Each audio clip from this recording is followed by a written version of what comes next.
And now on Who's Views, it's time for the latest headlines with JT and the Whotastic panel.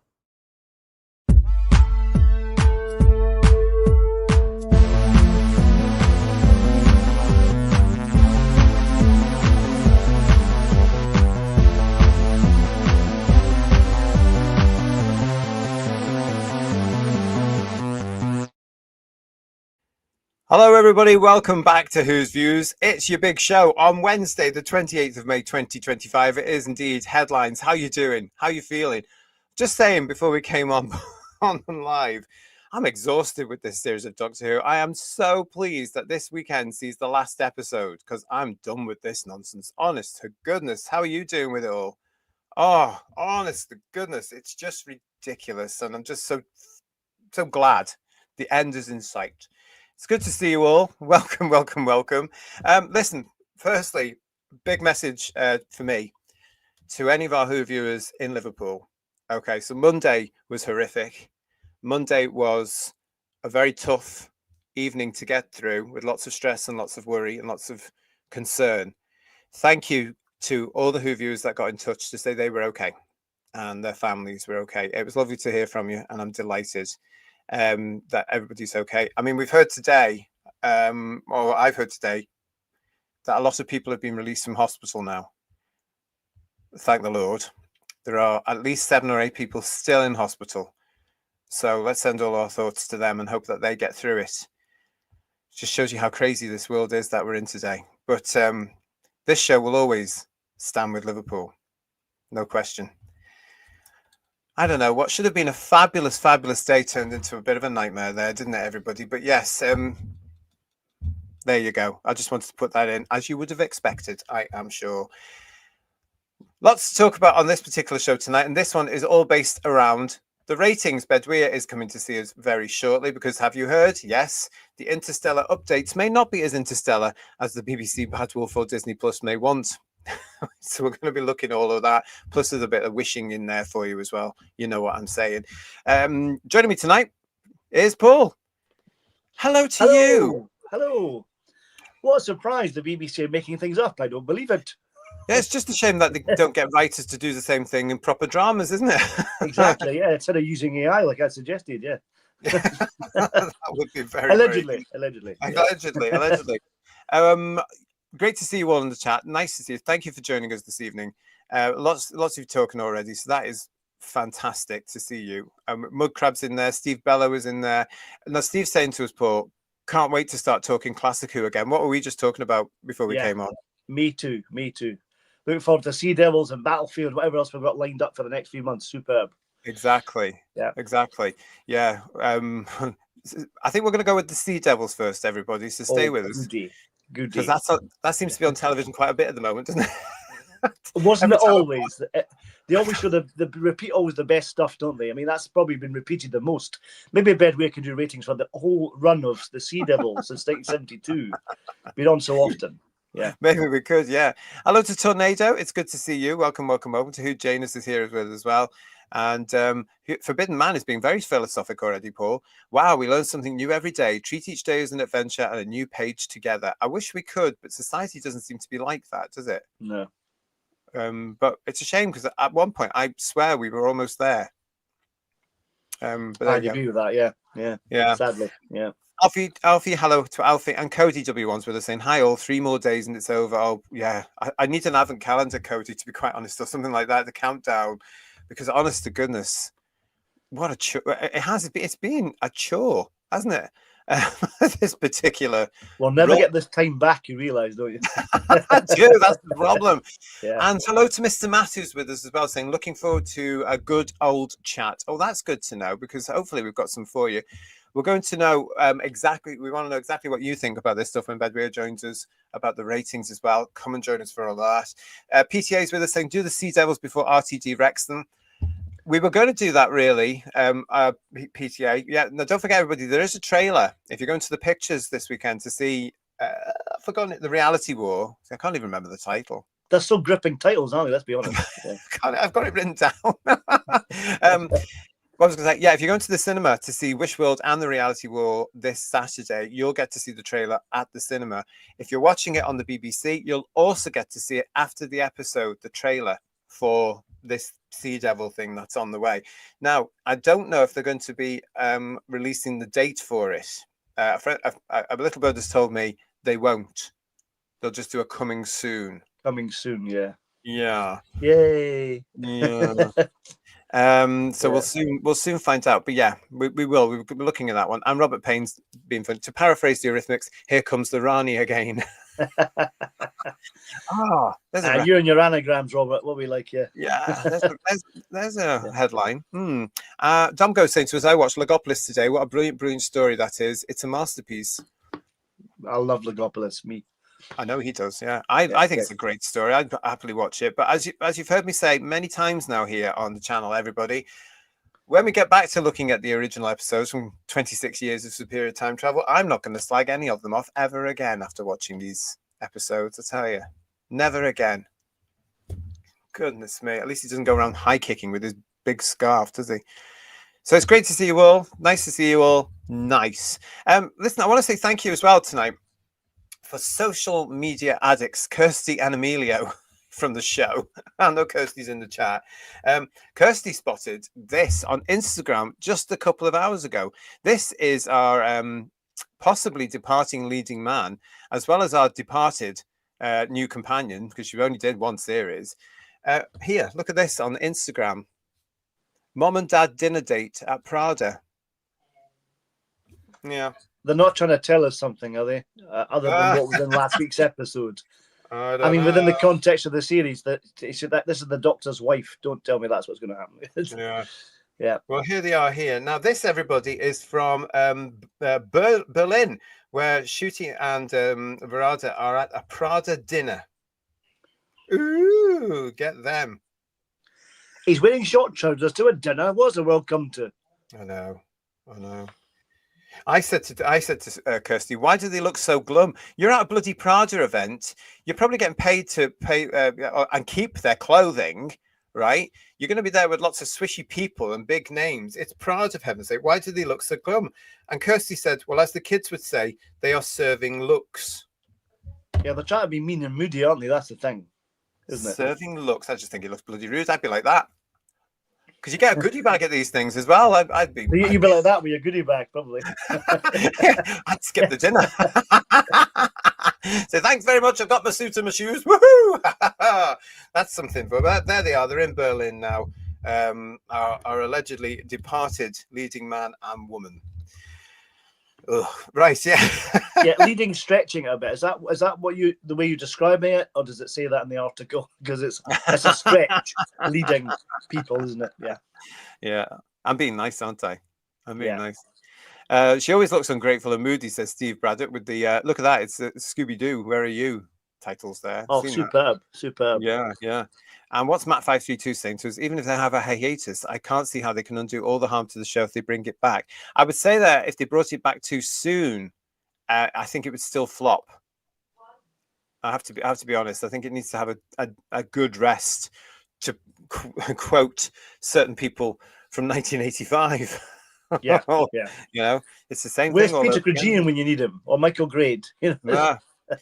Laughing probably from somewhere, going, everything comes around, doesn't it? As Kirsty saying, serving looks, babes. Yeah. Anthony Parkinson saying to us, Gatwer in his tight shorts, very manly. Pete Harrington saying, hands out your pocket, lad. You know, I used to get told that all the time when I was a kid. And what's Rory and Cheryl saying? Well, River is the wife. They made the doctor a bigamist. That wouldn't surprise me. I've done everything else to the doctor, let's be honest. Yeah. So. I didn't go for all that River stuff myself as well, to be quite honest. Yeah, that was too much. Yeah, I was just like, no, this is not the doctor. It's not the doctor. And our John is here saying Verada looks unhappy, as she should be, because she has been so badly served by this series. Very little to do, inconsistent characterization. She's a good actor who was completely wasted.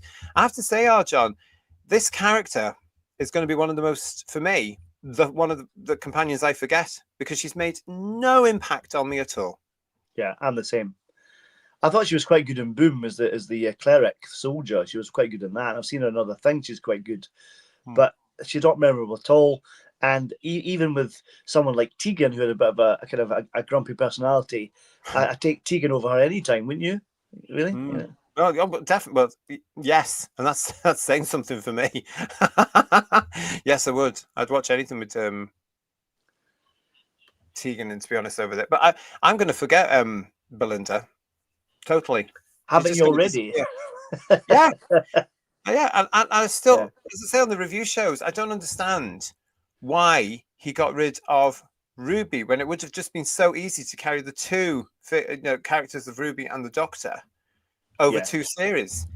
But he had to go and try and be clever and make it complicated and tie all these But like the things together, Doctor, didn't he? no one's really made any impact over these 2 series. That's the problem. Ruby or Millie Gibson had the talent to be a really good companion and was completely wasted, and it's such a shame, really. But Yeah. Oh, don't forget to come and join us on Sunday for our review show, because we're all going to be like, what's this from Who Where? Nice to see you, Who Where. Thoughts on where we go forward from here? Oh, go on, Paul. You go first. where are we going from here? Well, as in the future of Doctor Who or the future of this channel? What are we doing? No, the future of Doctor Who. Future of Doctor Who? Well, I don't know. I mean, there's so many rumours doing the rounds, aren't there? Is it coming back? The BBC going to do it? Is Shooty leaving? Is Shooty staying? Do we have a new Doctor? Is it Billy Piper? All those things going through your head, Is it Billy Piper? Yeah. I don't know, really, to be honest. Could be anything the way it's going. What we've had so far, nothing is beyond your imagination. I'm sure that's a line from Willy Wonka and the Chocolate Factory. I'm sure, but, Probably, you know what I mean? It's that Yeah. kind of thing. You don't know. Whatever you thought about in fan fiction could easily be possible come Saturday. So, Yeah, and I'd agree with Paul. We're going to be, I've got something coming up for you in a second, everybody, as well. That could just suggest anything can go on in this version of absolutely horrid Doctor Who from RTD, because he's literally, no pun intended, he's lost the plot. Yeah. The other thing I would say as well, from a realistic point of view, the show must, in my opinion, come off air, and it has to have a rest. And although people we've been told BBC Studios are desperate to keep this thing going, and that's fine. But as I said there, if you bring it back too soon, if you don't give it that rest, if you don't allow things to settle down, and if you don't allow a new production team to come in who know how to write drama and science fiction, it's still going to get rejected by the British public, because it's a tired show, and it's been for the past nearly 10 years kicked, and it's had the P taken out of it left, right, and centre because of decisions made by a production team, gender swapping, pronouns, far left ideology, all this nonsense, and now a queer homophobic slur incarnation. No wonder the British public aren't watching. It's become hugely self-indulgent, and that's part of the problem. That's what made it come off in the 80s, but this is far worse than it's ever been. Totally. Another question for us actually here from Ginger Guy. How do you guys feel about Joe Martin being the Doctor? No, under no circumstances. Next question. No. Mark Greaves, thank you for your super chat, Mark. Instead of Prada, he should have gone to RADA. Oh, he's here all week, everybody. Here's Armoray saying to us, countdown to the end of Fake Who. It is indeed, and can't come soon enough from my point of view. What we got here from Martin Duff. Hello, Martin. It's his first post. Well, good to see you. Hello. I've been watching as guest for longer than I can recall. Finally sorted an account this week. Keep up the great work. Oh, well, thank you so much. I'll pass that on to all the team as well, Martin. It's good to see you. Thank you for joining us, and thank you for getting yourself set up and coming to join us. That's lovely. I like that. Who Where again saying so, still thinking Belinda is a fake. She's part of Not Real World. That's why she cannot get back to her timeline. Lots of stuff coming up about that, isn't there? That's giving them too much credit for imagination there, isn't it, to be honest? Absolutely. And Anthony Parkinson saying she's only there because Gibson dared to talk back to RTD, allegedly. It'll all come out in the wash, Anthony, and I can't wait for the day it does. Yeah. Can't wait for the day it does. And Stephen Braddock is saying to us, Paul, have you seen the big Disney spoiler pick today? Which leads me very nicely on. Thank you very much, mate. To this, have you seen this? Now, thank you to Emilio who sent me this, saying, have you seen this? And you said no. I said, no, actually, what the hell is this? Apparently, this is Doctor Who, and this is the next episode. It looks like the top of the pops, doesn't it? Yeah. It looks like another one of RTD's let's get together in a gay club type thing, doesn't it? But he did it in the first one. He did it in church on Ruby Road. So, you know. So apparently this is them all celebrating at the end of the episode. Okay, this is it. So now Emilio also sent me some speculation. Now, I've got to say at this point that this is somebody's point of view. This is a rumor that they've put on X. We're not saying anything about it. We're not saying it's true or real or anything like that. But I love it because, as we've just said, anything in this version of alleged Doctor Who can happen. So thank you to Daniel Rickman on X, who said the original ending of Doctor Who Series 2 before the reshoots was the Doctor, Ruby, Belinda, etc. are all having a big party. Think Amy and Rory's wedding. Everyone's dancing and the Vlinks is a DJ. Susan is seen over watching them from afar, which would have been the cliffhanger leading into Series 3. Interesting. Yeah. Thank you for putting that out there, Daniel. And thank you to Emilio for sending it over just an hour or so ago. Thank you very much. The rumor with that in the background is allegedly that this could potentially be the Doctor's busty party. It'll be a busty / gender reveal or something like that, no doubt, for the Doctor. No doubt, yeah. Oh my God. There's a lot of nonsense going around today, though, isn't there? Or this week, really, about Poppy, and Susan's going to be Poppy's mother, which wouldn't surprise me, to be honest, and all this sort of stuff. And why trivialize Susan? Such a waste of a brilliant character. The Doctor's granddaughter, for God's sake. You know, if you're going to use her properly. You know. Yeah. Yeah, well, I wish they wouldn't use her. We went for years without Susan coming back in. Yeah. No disrespect to Caroline, love you. Yeah. But why? Why bother? I mean, a little cameo in Five Doctors is lovely, even with the imposter first Doctor. Yeah, the lovely bits with Davison are beautiful. You know, I think the bits in Dimension of Time are terrible, but we won't go into that. But yeah. Chorus Sci-Fi and Fancy saying to us, "Evening JT, I'm completely ignoring this whole series. It's not Doctor Who. I've just finished The Reign of Terror, the soundtrack and the DVD. Barbara looks stunning in historical clothes. Reign of Terror. I just wish we had that completed, because that is a blooming good story to look at, really. It's very good, yeah. Marco Polo, hello to you. Nice to see you. Where do we go from here? A long, long rest of the program. I get no pleasure from saying that. The past few years could have been so good. What a missed opportunity it's been." Well said, Marco Polo. I mean, yeah, it could have been massive again, but he couldn't be asked, quite frankly. Yeah. He couldn't be bothered. It was more important to get his messages out there. You know, idiot man that he is. Wasted opportunity, it really is. Yeah. It's sad as well. It really frustrates me and gets me quite angry, to be quite honest, as to what it could have been. And instead of making it for a majority all around the world, not just Britain, he pandered to a minority. His latest pandering being the Rani and Omega. Anthony Parkinson saying to us here, reading the forums this week, even the hardcore appear to realise it's all over. Very despondent lot. Oh, really? Are they feeling like me, Anthony? Are they? That's interesting, isn't it? They've finally come around to our way of thinking. That's good to know. Well, the reality has to hit them at some point. Yeah, you'd like to think so, yeah. You would think, yeah. Tornado is saying to us, where do we go from here? What we want is a reboot back to Capaldi, but that won't happen. Next best thing, start again as a newish show. That's what I would do. I mean, if it was me, Tornado, I would just reboot it, go back to science fiction, Doctor Who writing, monsters, tales of time and space, a good Doctor.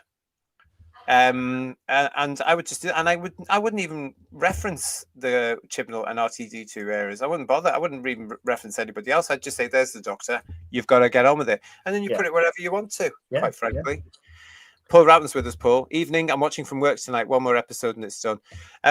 Nice to see you, Paul. Thank you for joining us at work. Hope you're not going to get into bother. Get them all to subscribe if there's anybody else around you. That'd be great. And we've got PTA. Thank you for your super chat, PTA. RTZ is great at build-ups and Wish World was okay. Yeah, you liked it, didn't you, PTA? The problem is he just cannot write resolutions. It will be a very cheesy ending. It won't surprise me if it's a very cheesy ending, and also very lazy and rushed with so many plot developments, Paul, going into one. Well, we've all kind of alluded to the reset button being pressed by probably an hour into the program and 6 minutes left to wrap it up. You know, that'll be it, you know. But yeah. Hayden 2012 is saying to us here, even Eccleston said, "Sat Russell T Davies. The BBC should have listened to him." Yeah.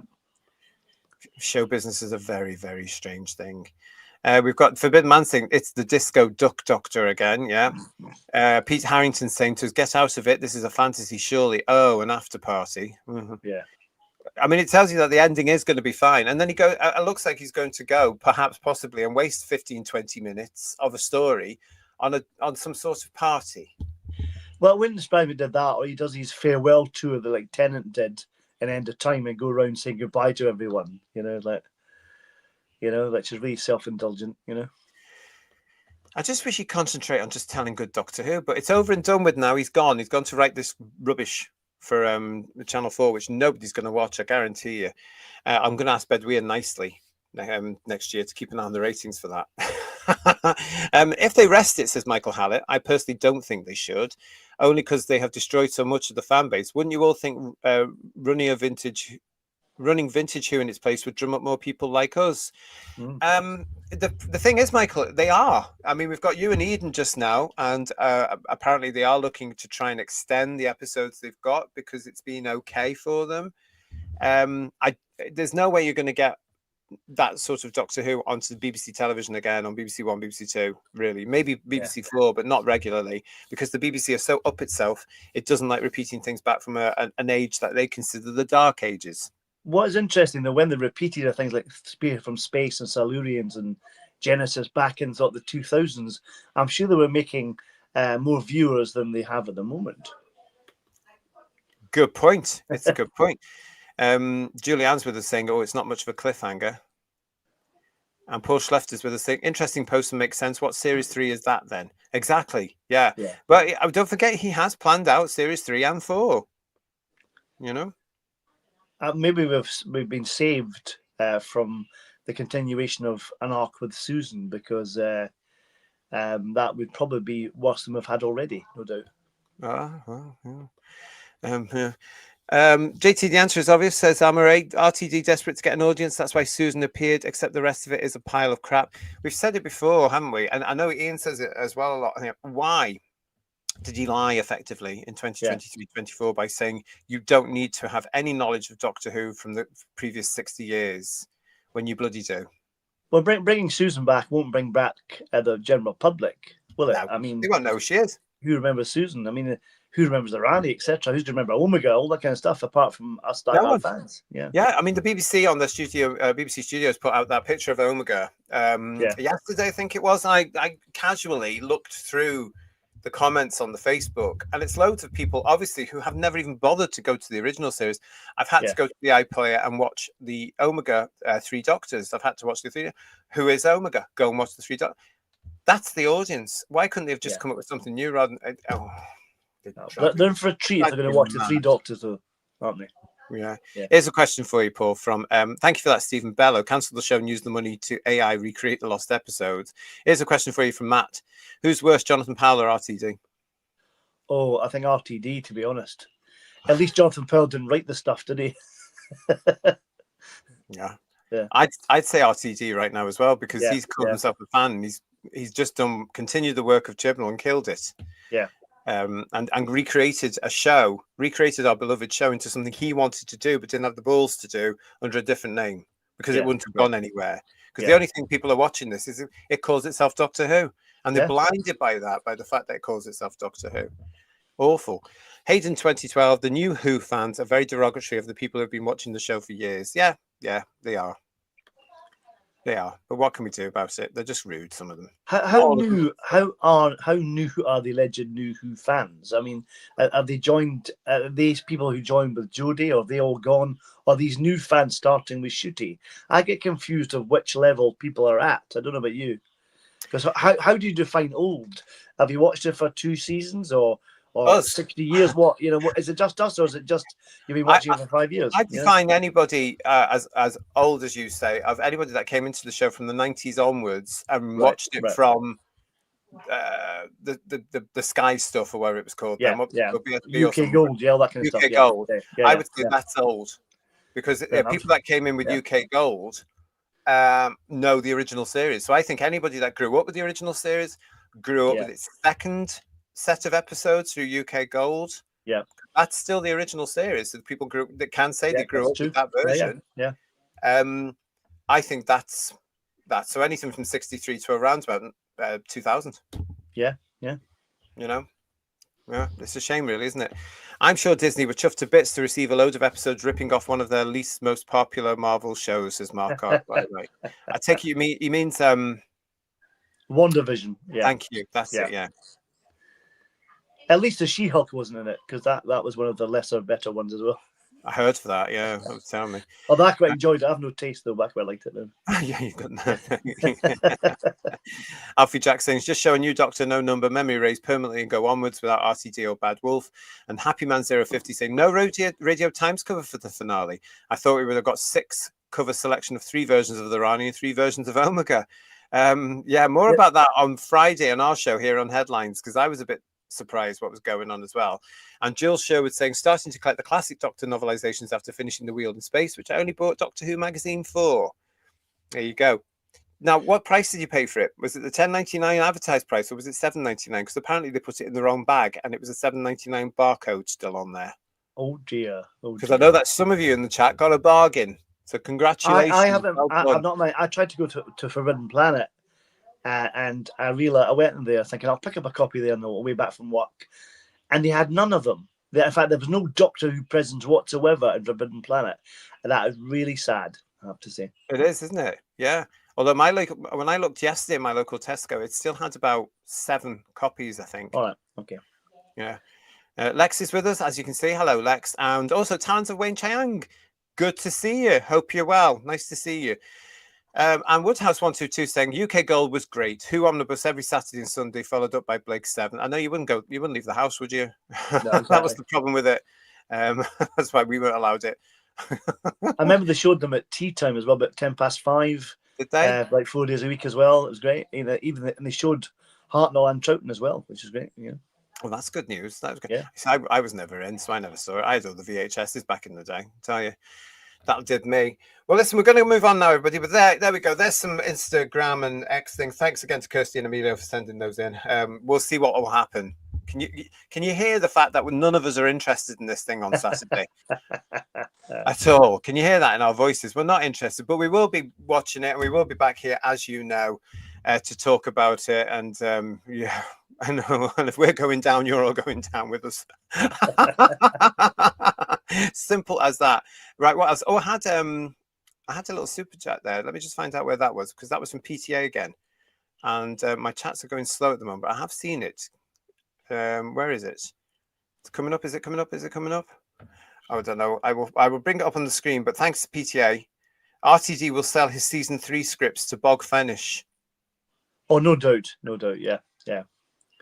That's the point, isn't it? That's where Shoot is going next, no doubt.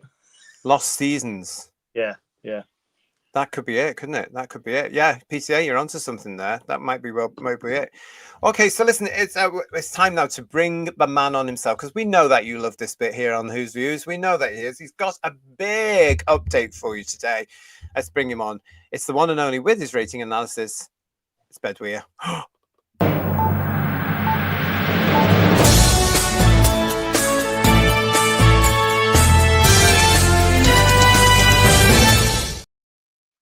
And you're not even watching this, are you? No. How was Wishworld? Absolute rubbish. And I'm being polite. Yeah. Yeah. Because it wasn't it, Paul? It was terrible, Wishworld. Yeah. It was just honestly, Bedouin, it was a very bad television. It was awful. It was an incoherent mess. I was so bored. I fell asleep for about 60 seconds ago. Oh, yeah. Incoherent mess are the best bits, aren't they? Yeah, all I've heard is that no one knows what actually happened, or if anything did happen. Yeah, exactly. Yeah, it's like they're treading water for 45 minutes. Yeah. And it's sad as well, Bedweer, because Doctor Who now seems to be straying more and more from science fiction into fairy tale fantasy, which I don't believe Doctor Who belongs in, because the Rani's nabbed now a baby that can grant wishes. Yeah. Right. Very Disney-fied, isn't it? Let's be honest. Yeah. Bloody awful. It's as though he's been watching too much of everything else. WandaVision was mentioned from the guys in the chat. I also remember, do you remember Once? Now, once was that, Oh, based on the Snow White and Cinderella and all the fairy tale characters. That was quite good for a few years until it goes typically American and they keep extending it and it goes a bit daft. They should have finished that around about 4 or 5 years, but the intent, But anyway, it's a different show. And all these other shows, and he seems to have gone, oh, I like that bit and that bit. And what was the other one that was saying to us Sunday as well, Paul? They were saying that Who Viewers were saying there was another show he's obviously taken elements of as well. Can't remember what that was. I remember now. But I mean, other than Bridgerton for Rogue, it's, when did Doctor Who, try to not parody but rip off basically other TV programs instead of setting its own agendas and standards? I don't know. It used to be original, didn't it? That's the thing. Yeah. I was just saying, I've said before, Doctor Who used to lead the way and others would copy it. Now it's the other way around because he's just an unimaginative plodder. And it's about time the industry realised he cannot write. And he is not the god of writing that you all think he is. Honestly. Yeah. Stephen Braddock in the chat. Agatha All Along is the other one. That's the other one. That's the one with the witches. Yes, thank you, mate. That's the one. I've never seen that one. Agatha's in WandaVision as well. See, that's a spin-off from WandaVision. So it's so it's a spin-off of a spin-off he's copied, basically. So many of them. Look, Maria Case in Red Dwarf. Hayden's saying to us Stranger Things. Yes, because we've got this Underverse thing now, or what's it called? Underpants, whatever it's called. Underwear. Something very similar, Yeah, we've got this nonsense going on now, which apparently is going to bring Oma back up. So just cherry picking ideas from other from everything really. As we said, throwing things at the screen to see what sticks. Basically, that's it. That's it. Yeah, and nothing does. Because not only will Omega come back up on Saturday, but so will my lunch probably. Honestly, John is saying to us, Doctor Who's sci-fi, not this rubbish. Absolutely. And Terrified Monk saying, I keep seeing clips from the last episode and keep asking myself, when did that happen? I don't remember anything from the I haven't seen anything. Terrified Monk. And Heretic's with us. Hello, Heretic. Hi guys, late to the show. I was watching Queen covers at the Polar Prize Award and checking on 2-week-old kittens that were born here. What you odd? Oh. He's got a strange life, hasn't he? It's good to see you though, mate. Lovely. Bedouia, you've done a lot of research for us today, haven't you? Yeah, we're doing a really deep dive this week. So I hope you guys are ready for lots of shiny graphs and pretty graphics. Aren't we always? Yeah. Yeah, this is a big one. We're going to start with slide 1, which is this one. Your Shooty Gap with series 14 and series 15 episodes. Yeah, so the latest update on this slide that we normally start with, because we've got 2 sets of new numbers. So we obviously had the Wish World Overnight Sunday morning, which we're going to talk about first. And then after that, we're going to talk about the Interstellar Song Contest and the plus 7-day rating of 3.754 million. And then we're going to go into it in a bit more depth and look at that week as a whole and some of the other programs that that particular episode of Doctor Who was competed against and was outperformed by. Right, so stand by your beds, everybody, because this is a big one here. Now, this is interesting, though, isn't it? Because the Interstellar Song Contest thing, what's it, blah, blah, that got a hell of a lot of people, didn't it? Going, oh, Doctor Who's saved. Oh, the ratings have gone up. Oh, this is brilliant. Oh, we told you, blah, blah, blah. And they forgot the fact that, conveniently, the FA Cup was there, Doctor Who was there, and then the Eurovision Song Contest was there. And then Wishful comes along, Paul, and everybody's stumped. It's quite scary though, looking at your graph bed where the Interstellar Song Contest seems to be the highest rated episode of that season, just about, isn't it? Near enough, apart from it is the highest rated of this series. It doesn't beat 73 yards last year. So if we're looking at series 14 and 15 episodes, so this is excluding our Christmas specials, which again are an anomaly because you've got a captive audience of people stuck on their sofas because they're full of Christmas dinner. So they're taken out of the equation for this. So this is all our regular series episodes from the Shooty Gatwa era from Space Babies through to Wish World. And I think it certainly bucked the general trend of this series, which was around the sort of 1.6 million mark for overnights, etc.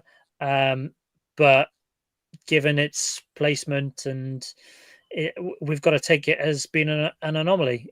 We speculated last week, would the audience stay who had watched Interstellar Song Contest the previous week? Would they come back for Wishworld? Yeah. Turns out, no, they didn't really.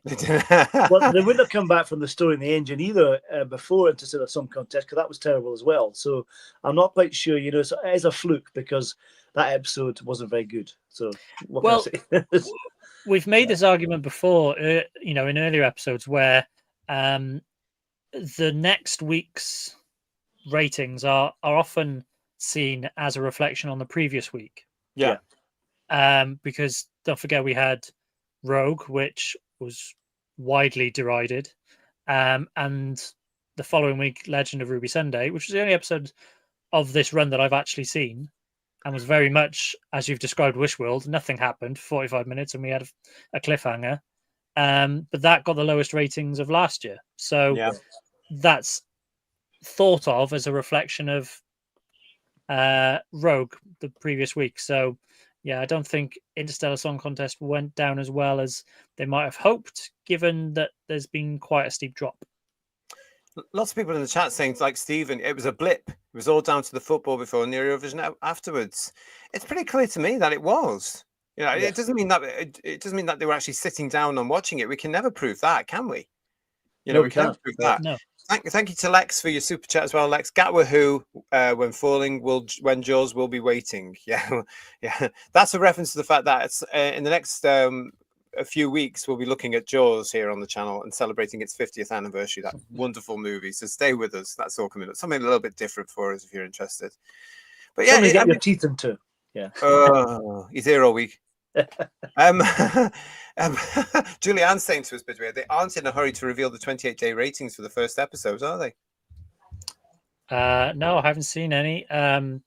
Last year, the first publication of those figures was in Doctor Who magazine. I haven't got the latest issue, so I can't confirm if they're in there. I assume they're not because no one's mentioned it. No, there was nothing in there. I asked people to keep an eye out for it, and nothing came through, so there was nothing in it. So maybe on the next one. Have they moved the goalposts again? It'll be what, 56 days now instead of 28 days? Maybe I don't know. Maybe. Give it more time to be watched. Oh, we are really sarky here, aren't we? We're really. Well, this is where they've pushed us to, isn't it? It's a shame, really, because we would have been great supporters if this thing was just Doctor Who. We would have really, really gone for it. When all of and people in the chat as well, I'm sure if this thing had been brilliant, we would have been there, wouldn't we? I really wanted to like it. I can't keep saying that enough. I really wanted to. Yeah. And unfortunately, none of us did. I've got a few people in the chat asking for our email address again. I'll try and run it through the show, but it's whosviews1@gmail.com. Okay, whosviews1@gmail.com. Get in touch. And if you're watching, thank you very much. If you're just joining us, rather, thank you very much for just joining us. If you haven't subscribed yet, please subscribe. And come and look at Bedwyer's fantastic work with us. If you have subscribed already, just make sure that you are still subscribed. Right, so that we've got that one there. So very good. So if we start with Wishworld, it's dropped nearly 750,000 viewers from the Interstellar Song Contest. So yay. Doctor Who is saved. Can you try that again with enthusiasm, please? Go. But Juno Dawson was going to save Doctor Who. Oh no! What's happening? And he exactly. didn't. Got lots of him. Lots to talk about with him at the weekend. I can tell you. Listen, it also shows you where it fell to. The 1.83. Yeah. More or less in line. So this is a clear indication to me, everybody, that this is now where Doctor Who's fan base is. It's under the 2 million mark. And we have to take into account that some of us will all be watching that as well. So that actually could be an indicator of how much of the actual fan base is left watching this thing. Because we know a lot more people weren't watching it than were. Yeah. When it comes to fans. So it's just lost the fan support completely. And that's what proves it there. Yeah. I mean, it's maybe we shouldn't call it a drop. It's just returned to what the normal and the core audience is, to be honest. If you put the slide back up again, JT, Will do. And thank you so much to Marie UK there for your super chat. Oh, you are awful, but I like you. Love that line. Love that line. I've been watching Mandy recently on the Dick Emery shows on YouTube. Terrible, isn't it? I love it. Absolutely love it. Very funny. Very funny. Yeah. Brilliant. Happy days. Go on then. Sorry, yeah. So in terms of our overnights, we had 3 episodes: Luck's Lucky Day and The Story in the Engine, which were all the 1.5 something, range. So 1.5 to 1.6 seems to be its core audience in terms of overnights. So we're now heading back down in that direction. So it'll be interesting what whatever the last episode's called is going to be, whether it'll The Reality War. Yeah, whether it'll match Wishworld, whether it'll drop a little bit, whether it'll go up a little bit, we'll have to wait and see. Don't forget, we've also got to bear in mind that the cinema screenings are happening at the same time as the BBC One transmission. Yep. So it's going to lose some of them. So I don't want to estimate too many. 1 point. Will they be counting the cinema viewers in their figures? You think probably? No, there'll be some way of doing it. I'm sure. Yeah, they're different. Because don't forget, last year wasn't it on in the cinema at midnight? Yes. Yeah. So then fans that went to the cinema screenings could then watch it on transmission on BBC One later in the day. Yeah. That possibility is not available this year. No, it's not, because it's all over. And the reason they've done that is because there's some great big reveal in the show. Yeah. Something that they think will excite us all. There was something I was going to say based on this season so far. Having watched bits of terrestrial television, I don't know if our viewers have felt the same, but there's hardly been any trailers, publicity for the series at all. It doesn't feel that they're really pushing it particularly. So maybe that explains why, or one reason why, there's even less viewers, because they're not even pushing it, Exactly. Thanks to Tidy Boy there for perhaps they are hoping people will enjoy the finale so much they will go back and watch the previous episodes and thus boost the 28-day numbers. Very probably. Nothing surprised me with these people now. Sean Kesey, thank you so much for your super chat. You're saying to us, I've never been less excited for a series finale. Keep watching it though, out of love for the program. I hope that one day it does a Picard series 3 or an Andor. Well, I think we're all living in hope on that one, but yeah. It's not going to happen this anytime soon, is it, Sean? But thank you for your super chat. Appreciate it. Thank you for joining us. And Lexis, thank you for your super chat as well.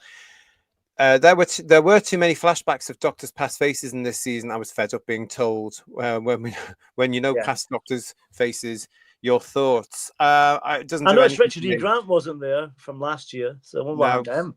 Yeah, it doesn't do anything for me. All these. How many times? Twice we had it in this season.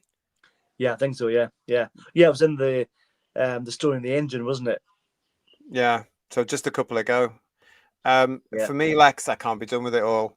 I can't be done with it all. I don't know why he's even bothering. I've got a theory, but give it up, RTZ. Tell us your theory. Go on.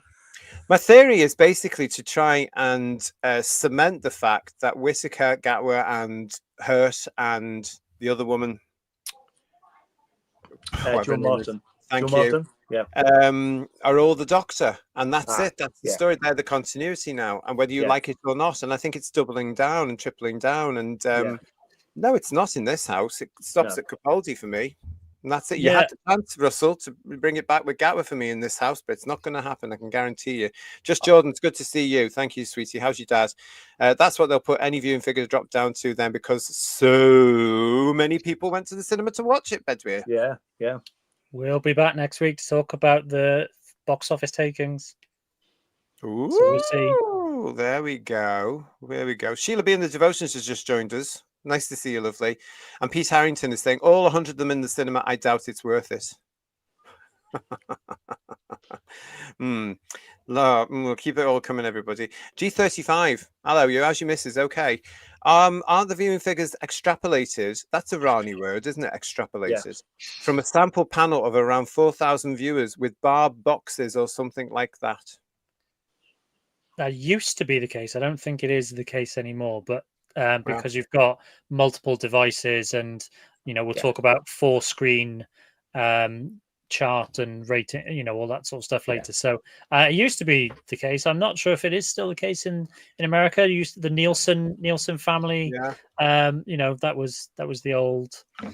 Yeah, it's not extrapolated now. It's just made up, isn't it? That's what's happening. I remember reading ages ago, and it might have changed since then because it was a while ago. As it was coming in, it was all something to do with the digital way of watching and stuff now. Yeah, and that was in broadcast before broadcast and I fell out.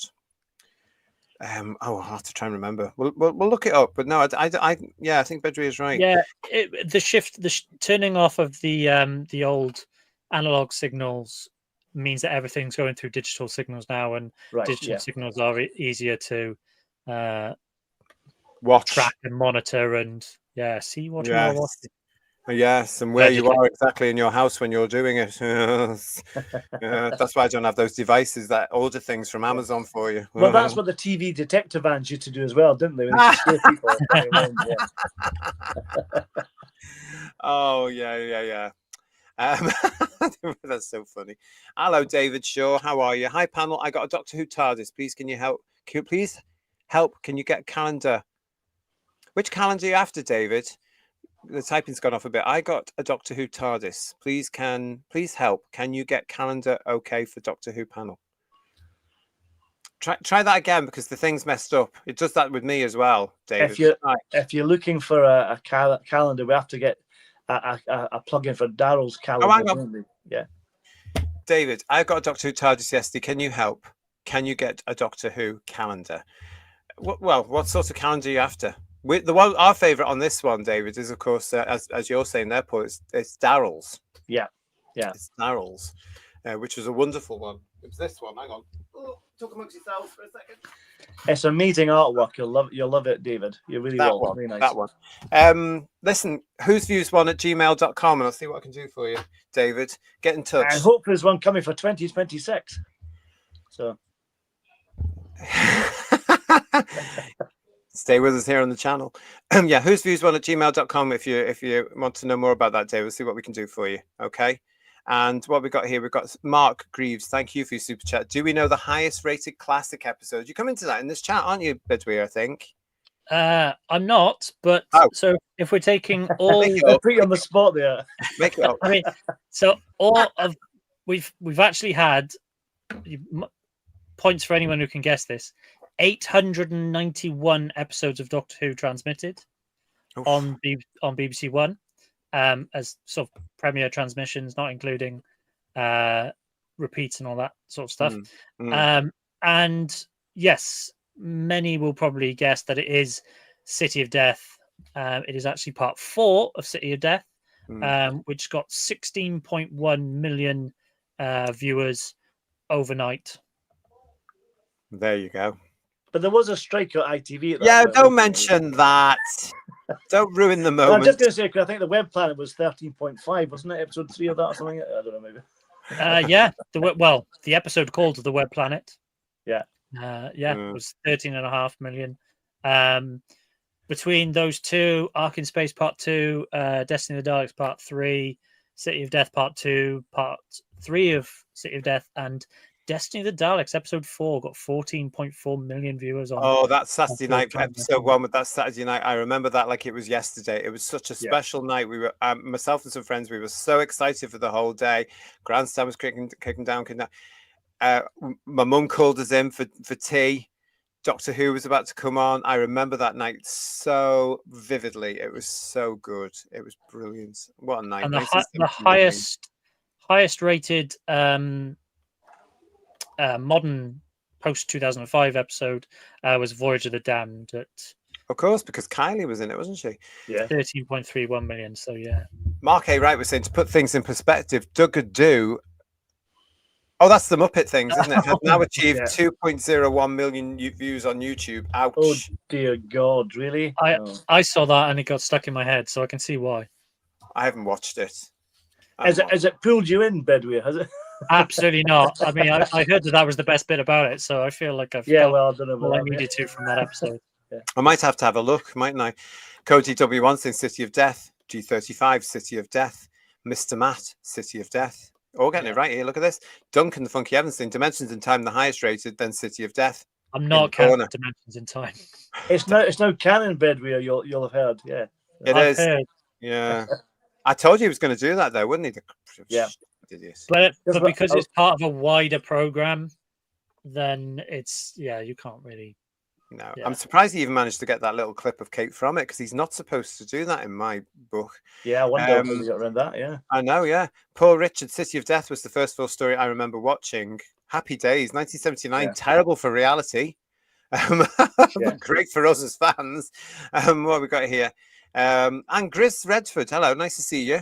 I would have thought Genesis of the Daleks. I can see where you're coming from, what with the repeats and what have you. But no, it was City of Death simply because BBC One was the only channel on at that point. BBC One, BBC Two. ITV was knocked off by a massive industrial action strike. And it was off the air for weeks, if not months. What a great story to get high viewing figures, though, isn't it? I mean, City of Death is amazing, isn't it? Lovely It's a great story. If that's the one that's going to introduce a whole generation, really, I'm happy with that. Yeah. I know. Can you imagine if it was Creature from the Pit? Yeah, that would have been not so good. God, or even the Horns of Nymon. Don't hate me in the chat. We're doing Horns of Nymon, by the way. I'm good. Sure you subscribe. Even the Android invasion got 12.1 million, said Daryl Joyce. Yeah, Daryl. Yes, there you go. Yeah. And Sliver Wolf is saying to us 60 million. That's more than this series in overnights in total at the moment, but you never know what might happen tomorrow. Yeah, for the entire series. Yeah. Hello, Dougie. What are you saying to us? You can just see it. The Doctor meets Susan at the end and regenerates into David Bradley's first Doctor. And Susan says, "Grandfather, you are back." Bilbo letters the end. Oh, yeah. Everything's I told possible. You I'd come back, says David Bradley. Yeah. Everything's possible, isn't it? Absolutely. Ooh, God, you're going to make me all cry, everybody. And again, thank you, Lex, for a super chat. Going to find out my cinema how many are going. Yeah, let me know. I haven't bothered because I'm just not interested. If you are going to see it, I know some of our viewers are, because you were telling us on Sunday you're off to see it at the Pictures. Have a fantastic time. Get your popcorn. If you know, have a lovely time and enjoy both. You'll have to sit through Wishworld again. Yeah, good luck with that. Yeah. Stay awake. Because even I've not watched it twice a year. I'm just saying that now. Okay. Yeah. If you have to watch it.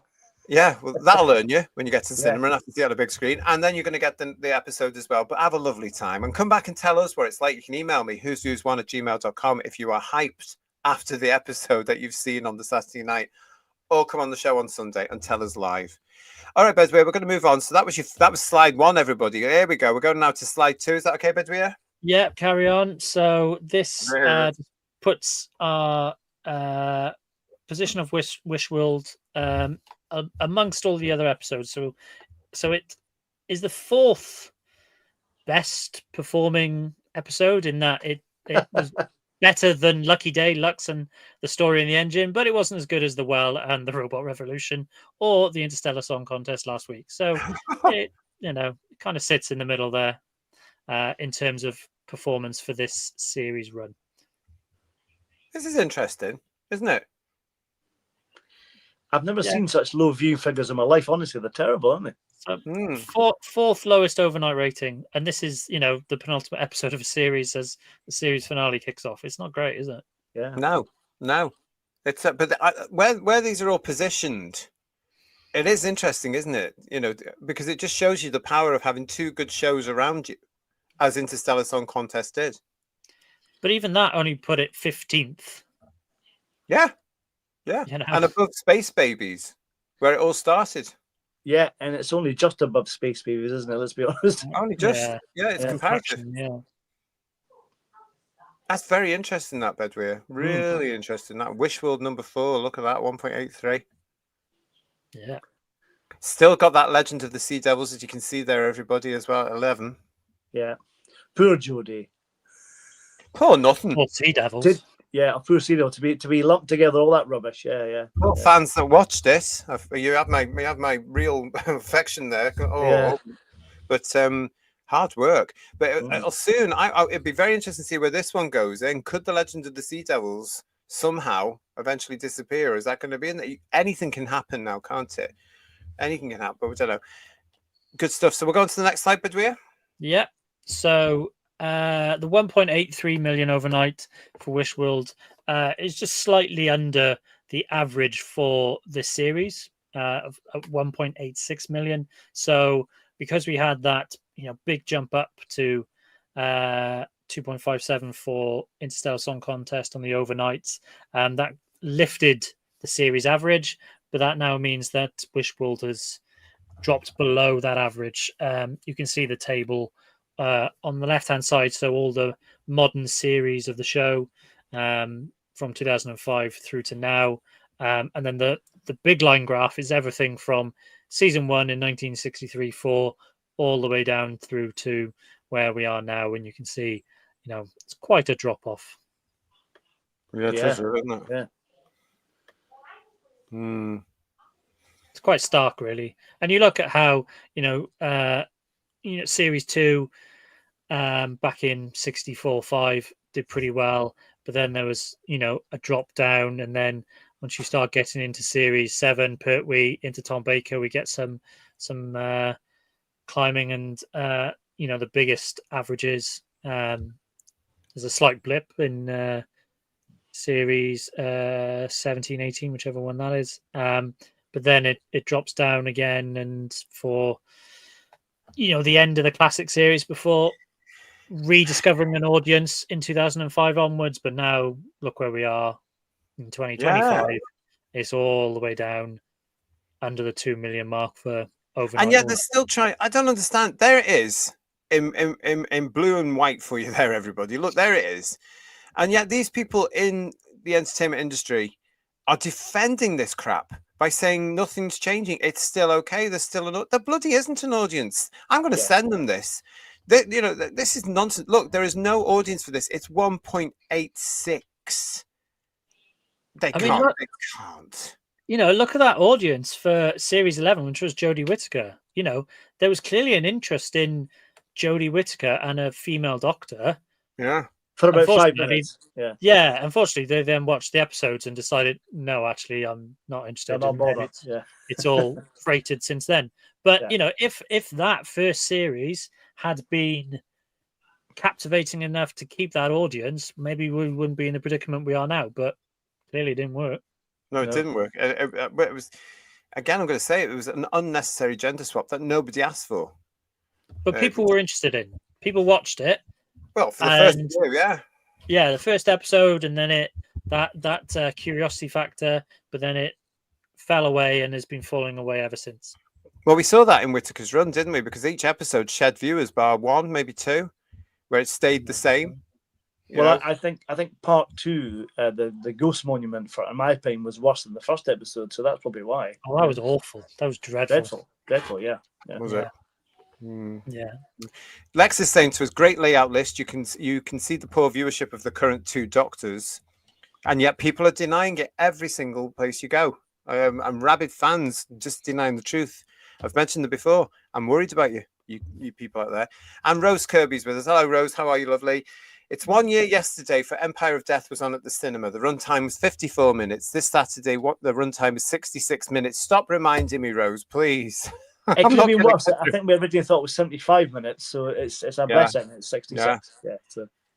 And we've got reshoots as well, haven't we? As we were talking about earlier on. So, well, it's great to see you all in the chat. Hello, Entertainment Creator as well. Nice to see you. Matthew Burrows is in there. Atom is with us. I'd love to see Whose Views go off the beaten path one day and do a British reception stream about Star Trek. I'm fascinated to know what the UK thought from the original series in the 70s to the Next Generation and Voyager. You never know what might happen on this channel over the next wee while, do you? Can we do Borg episodes? Yeah. You never know. Bear in mind that we are huge Doctor Who fans, but we actually do cross over, as many of you lot do, into other areas as well. We've got lots planned because we are preparing for Doctor Who coming off the air. I thought was something. You've got to be ready, though, haven't you? You've got to be ready. Hello to Donald Cowie. It's good to see you. Is that a very arty Chewbacca you've got in there? I can't really see with my glasses. Is it? It looks like it. Looks like a Wookiee. Cool. Yeah. Donald is asking. I was saying, are ratings better when the 7th Doctor was axed compared to the current date? We will come to that in a little while when we're talking about comparing the 7-day Interstellar Song Contest rating to all of Doctor Who EVs. Exactly. All good. So stay tuned. Shane Borg is with us as well. Hello, Shane. Welcome to Who's Views. Just to clarify, this chart is based on only BBC views. Since the current series are streaming on both BBC and Disney Plus, is this taking those views in as well? No, because we don't get figures for Disney Plus. Disney Plus is a private company and is not obligated to release viewing figures. There is a system in place where they do track the streaming giants, but to be honest, none of Doctor Who's never troubled the Nielsen ratings in the US, so we've never got any data from it.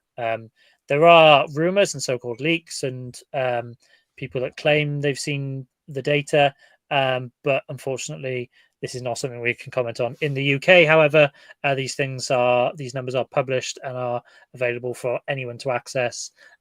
So those are the numbers we go from, and it'd be interesting to see in Australia, for instance. Australia has quite a good Doctor Who fan base, and the change from taking it off the ABC or whichever network it was on and putting it on Disney Plus, how that's affected ratings. I'd be fascinated to know whether that's caused a hit to the numbers of people watching Doctor Who in Australia, for instance. But as I say, Disney don't have to release those numbers.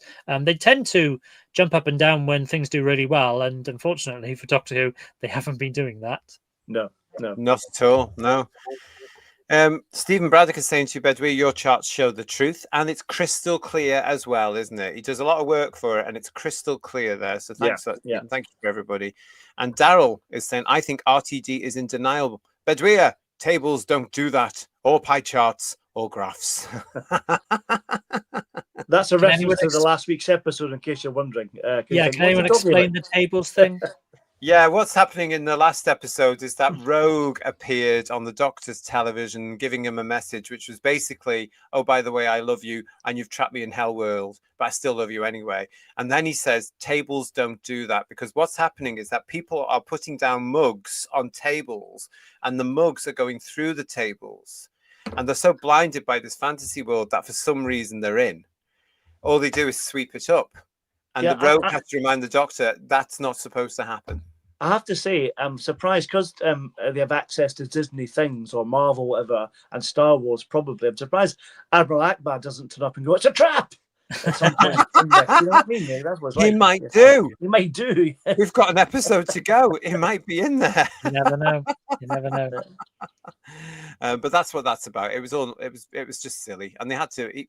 He had to shoehorn him in. So is Rani manipulating tables to break coffee mugs? We have no idea. God knows what the Rani's doing. She's now a witch as well, Bedweer. There we are. Yeah. Yeah. Just about. Yeah. Oh, good grief. And that's not a typo. So. Yeah. Donald is actually saying to us the BBC should never return to work with RTD. Never go back to an ex-girlfriend, if you know what I mean. Yeah, why? You've got to look at the bad. All they thought of was a safe pair of hands. And Donald, I don't know if you noticed, but I've heard that BBC studios are a little bit peeved and feel a little bit left down. A little bit, yeah. I was excited. I thought, oh, great, Russell's coming back. It's going to be like 2005 again. Yeah, it wasn't, was it? Yeah, I was exactly the same. I was so looking forward to it, Yeah. I've got this one from Mudcrap in the chat. I would like Who's Views to go off the path and do Blake's 7 episodes. It would be great to see a review of Seek, Locate, Destroy from season 1. Oh, wait. Yep, because it's on the way, isn't it? You naughty little tinker, you. Yeah, checks in the post, Mudcrap. Yeah.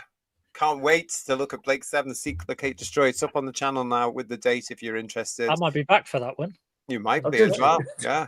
And Jules Sherwood is with us saying classic Who will always be superior, and this current run is proving how far our fabulous show has fallen. Jules, it's sad days for us, isn't it, really? And I know it's got its audience, but it's minuscule, isn't it, Jules? It's a minuscule audience, as Bedweer is proving absolutely brilliantly here.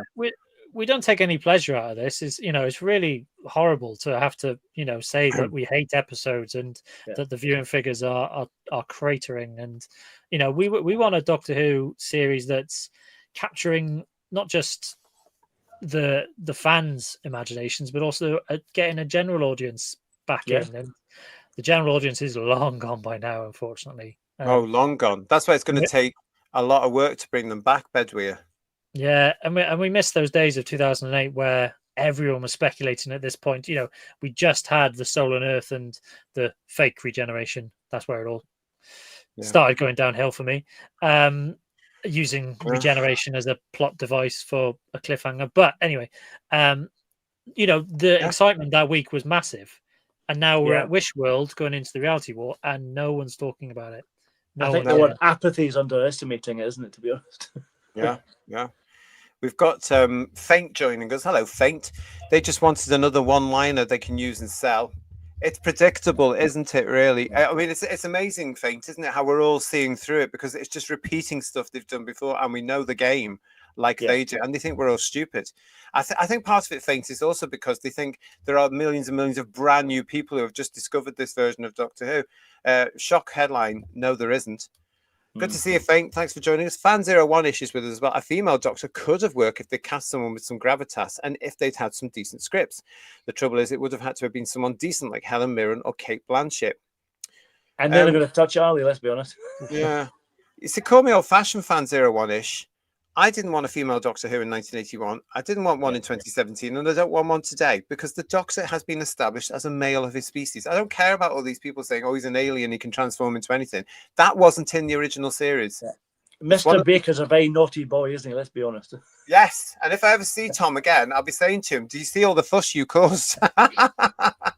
But no, there we go. And Gary's with us, Gary Lee, hello there. Found it interesting after watching a current BBC Doctor Who video on YouTube that there wasn't the usual reminder from the current Doctor reminding us to subscribe, etc. Does this mean Ncuti is gone? Well, we think he has. I haven't seen that. I mean, I was watching something on their channel the other day by accident, and it came up, and then it was something from a Matt Smith thing, so I let it roll. And then Capaldi was at the end of it, saying, "Don't forget to subscribe." Blah blah blah blah. But I didn't know about that one at all. But we think he has gone. We did a show, ages ago now, a couple of months maybe ago. I can't remember, where he'd been on the BBC radio, Gary, and he'd said he'd been gifted a sonic screwdriver from the production team. Now, of course, as you'll know, that's the traditional gift. The golden handshake, as it were. Yeah. Cheapskates.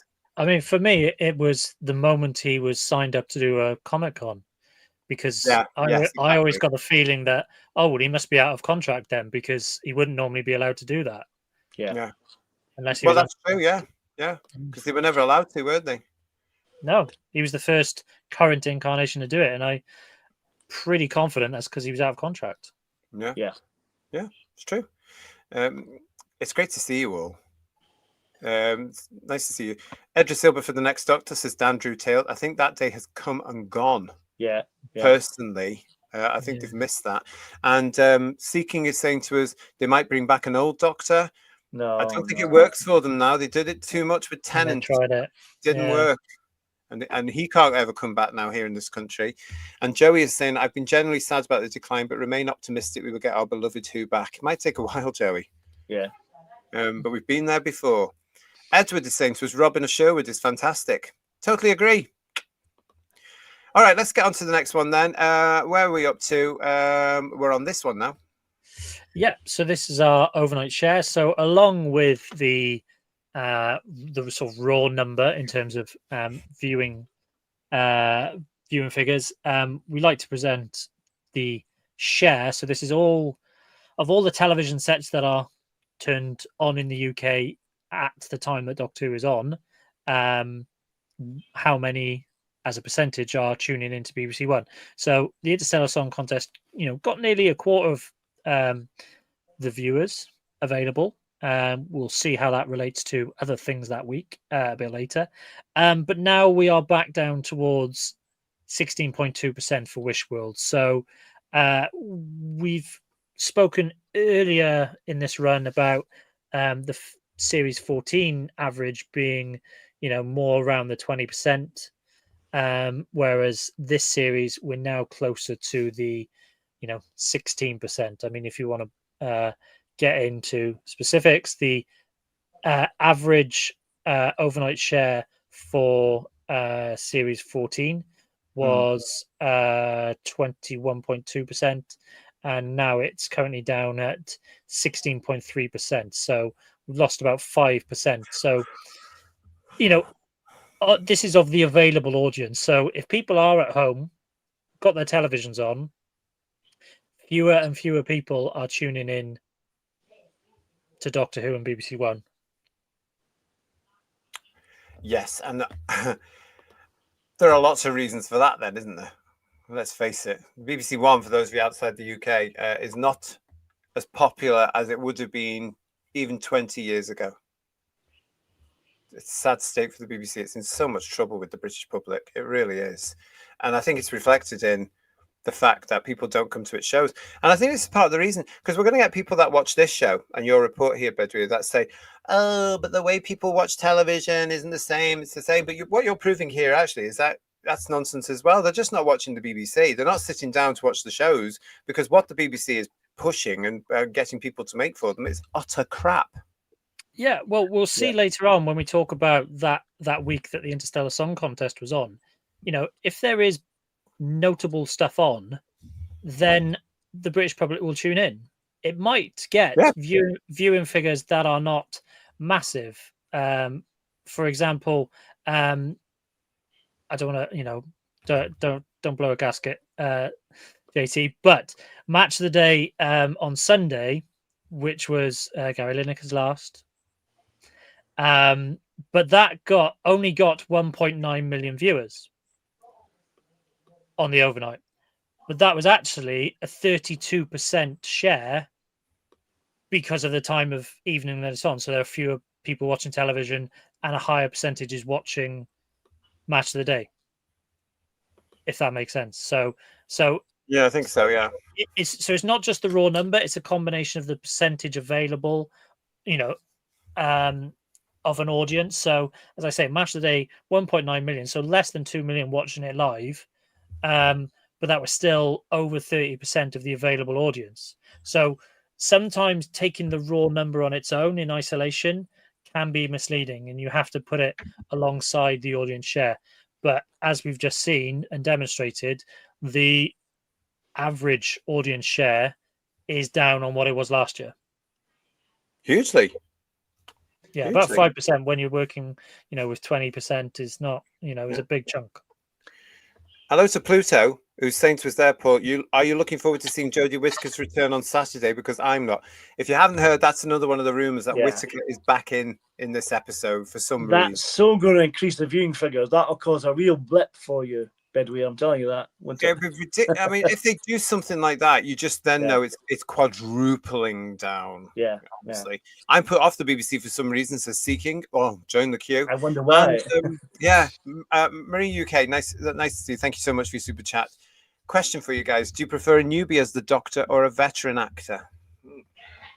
Depends how good the actor is, to be fair, doesn't it? Really. Mm-hmm. I think now, given the last couple of Doctors we've had, I'm less concerned about the actor and more about the characterization. Yeah. Because for me, Jodie Whittaker didn't have a character as the Doctor. She was this weird amalgamation or version of the 10th Doctor, and just poorly written. JT, you've spoken many times about this Q word version of the Doctor in Shooting Gatwa. Yeah, I'm not interested in that. So, I want a Doctor who's got a clear character and a clear personality. My issue with the Capaldi era is he had a very clear, serious, almost solemn senior character in his first series. Then they panicked and thought, oh no, we've got to make him cool and do all the, Grandpa Cool stuff with the Sonic Sunnies and all that sort of nonsense. So, and the guitar. Yeah, and the guitar and the tank and all that sort of stuff. And actually, that for me is what hampered that era of the show. So getting the characterization right alongside a really good actor for me is really important. And I like if it's a newbie who I've not seen before and don't have any ideas about. I haven't seen Sex Education and therefore Shooty and anything else. So when I watched whatever the Goblin nonsense was, I didn't have any preconceived ideas, and I like that. Yeah. A newbie can work, can't I? I mean, look at Matt Smith. He was wonderful, so it can work, Yeah, I hadn't seen Matt Smith in anything either, and he was great. And thank you to Lex for your super chat. BBC is far too late. They want to do a streaming stick or trick. But they're desperate to be known as a streamer because then they can sit with the big boys and all the marketing and all that sort of stuff, but they're not. And it hasn't happened yet. It really hasn't happened. And I don't know what they're playing at. They're owned by the public. And what we're paying for at the moment, because they farm everything out to independents these days. Yeah. Stephen Braddock saying to us, guys, if a channel, even the BBC, makes a good, well-made TV show, the audience will watch. They've given up on Doctor Who. End of. Yeah, we will see that later. We're going to prove it. Yeah. And thank you to Stuart Barham. He's in the chat. Robert Payne's with us as well. Mark Jones is saying, I think I'll watch Z Cars on Talking Pictures on Saturday. That's more interesting. Oh, is that on? Ooh. Yeah, I saw a bit of it before I came on tonight. Really good. Ooh, yeah. Really? James Ellis was very good on tonight's episode. Oh, there's a name. Yeah. Brilliant. I'll have to look that up. Thank you for that, Mark. And Mrs. Flood is 100% knockoff Agatha with the fourth wall breaking, says seasons of cosplay. That's sad, isn't it? Yeah. That's sad. And Atherstone agreeing with you there. I was dreading Matt Smith when I saw him. Within the first minute, though, I was hooked. I was the same. I thought he's 12. He'll never manage to do this. Yeah. He's brilliant. Yeah. He's like, he's too young. He's not going to be. Yeah. But he was amazing. Superb. Please come back, Matt. I mean, I was convinced by the end of the first episode. I really was, because it was just the portrayal and the excitement of going into the thing that followed it, because I wanted to see where Matt was going to take it. And he had that wonderful classic Doctor quirkiness, which it really needed. It was lovely, for us. Yeah, it was really. Yeah, it was a breath of fresh air, Matt Smith, wasn't he? Yeah, we didn't know when we had it. So good, did we really? And we've got Shane with us. Why can't Tennant come back in the UK? Sorry, just the guy from Hawaii, not knowing current stuff in the UK. That's fine, Shane. Hawaii. Aloha. Yes. Yeah. Thank you. I hope please subscribe and join us here on the channel. Basically, David Tennant has made himself a bit of an idiot here because he's been going on as part of this TQ cult nonsense, and there's a hell of a lot of people now that are just ignoring him. They might not be speaking, they might not be saying things like I will, because I'll kick off about him anytime anybody asks, because he's just an idiot, and he's been insisting that the trans this and trans that, and men are women and women are men, and that he's got skin in the game, i.e. he hasn't. He's just part of an agenda that the majority of sensible, common sense Britons can't follow. And his last show here in the UK has done disastrous business for ITV. It was a quiz show, and people just switched it off. A, because they didn't like the show, and B, they didn't like him. Yep. So, yeah, he's not the be all and end all anymore. He's not as popular as he was. I still half expect him to turn up in the finale on Saturday, but I'm going to be wrong. I know I am. What with Jodie Whittaker? Yeah, and everybody else. And everybody else. Yeah, and the caretaker of Nina will turn up as well, and all that kind of stuff. Yeah. Yeah, they'll repeat whatever you guys watched in the Whittaker era when she finished. Yeah, no doubt. Yeah. Oh. Although that was quite nice, some of that, but yeah. Yeah. So there we go. Shane, there you are. Now, where are we up to now? So we've gone from here. Okay, you finished with this one, Bedouin? Yeah. So our overnight share of 16.2 is just under the average of 16.3. And this is our cumulative blocks. So our overnight ratings and then the additional numbers added on top to get to our +7 ratings. So this is just an update of this one. So we've got our 1.83 for Wishworld and our 1.18 additional number for the Interstellar Song Contest added to this particular graph. And as we'll see from the next slide, I don't know if you want to move on to it straight away. Yeah, fine. Oh, which is not the one I was expecting. Never mind. Which one was it? Which one was it? The line graph, the green line graph, that one. So so the increases from overnight to +7, which we highlighted last week, had been steadily going down. So the number of additional viewers that Doctor Who was adding to its overnight figure was dropping, but it's now bucked that trend and is now going back up only slightly, only another 70,000 viewers compared to the story in the engine, but it has bucked that trend slightly. Until Wishworld comes along. Yeah, basically. Yeah, it'll go down slightly as well. Okay. Yeah. So we can go back to the previous one now, which we skipped over.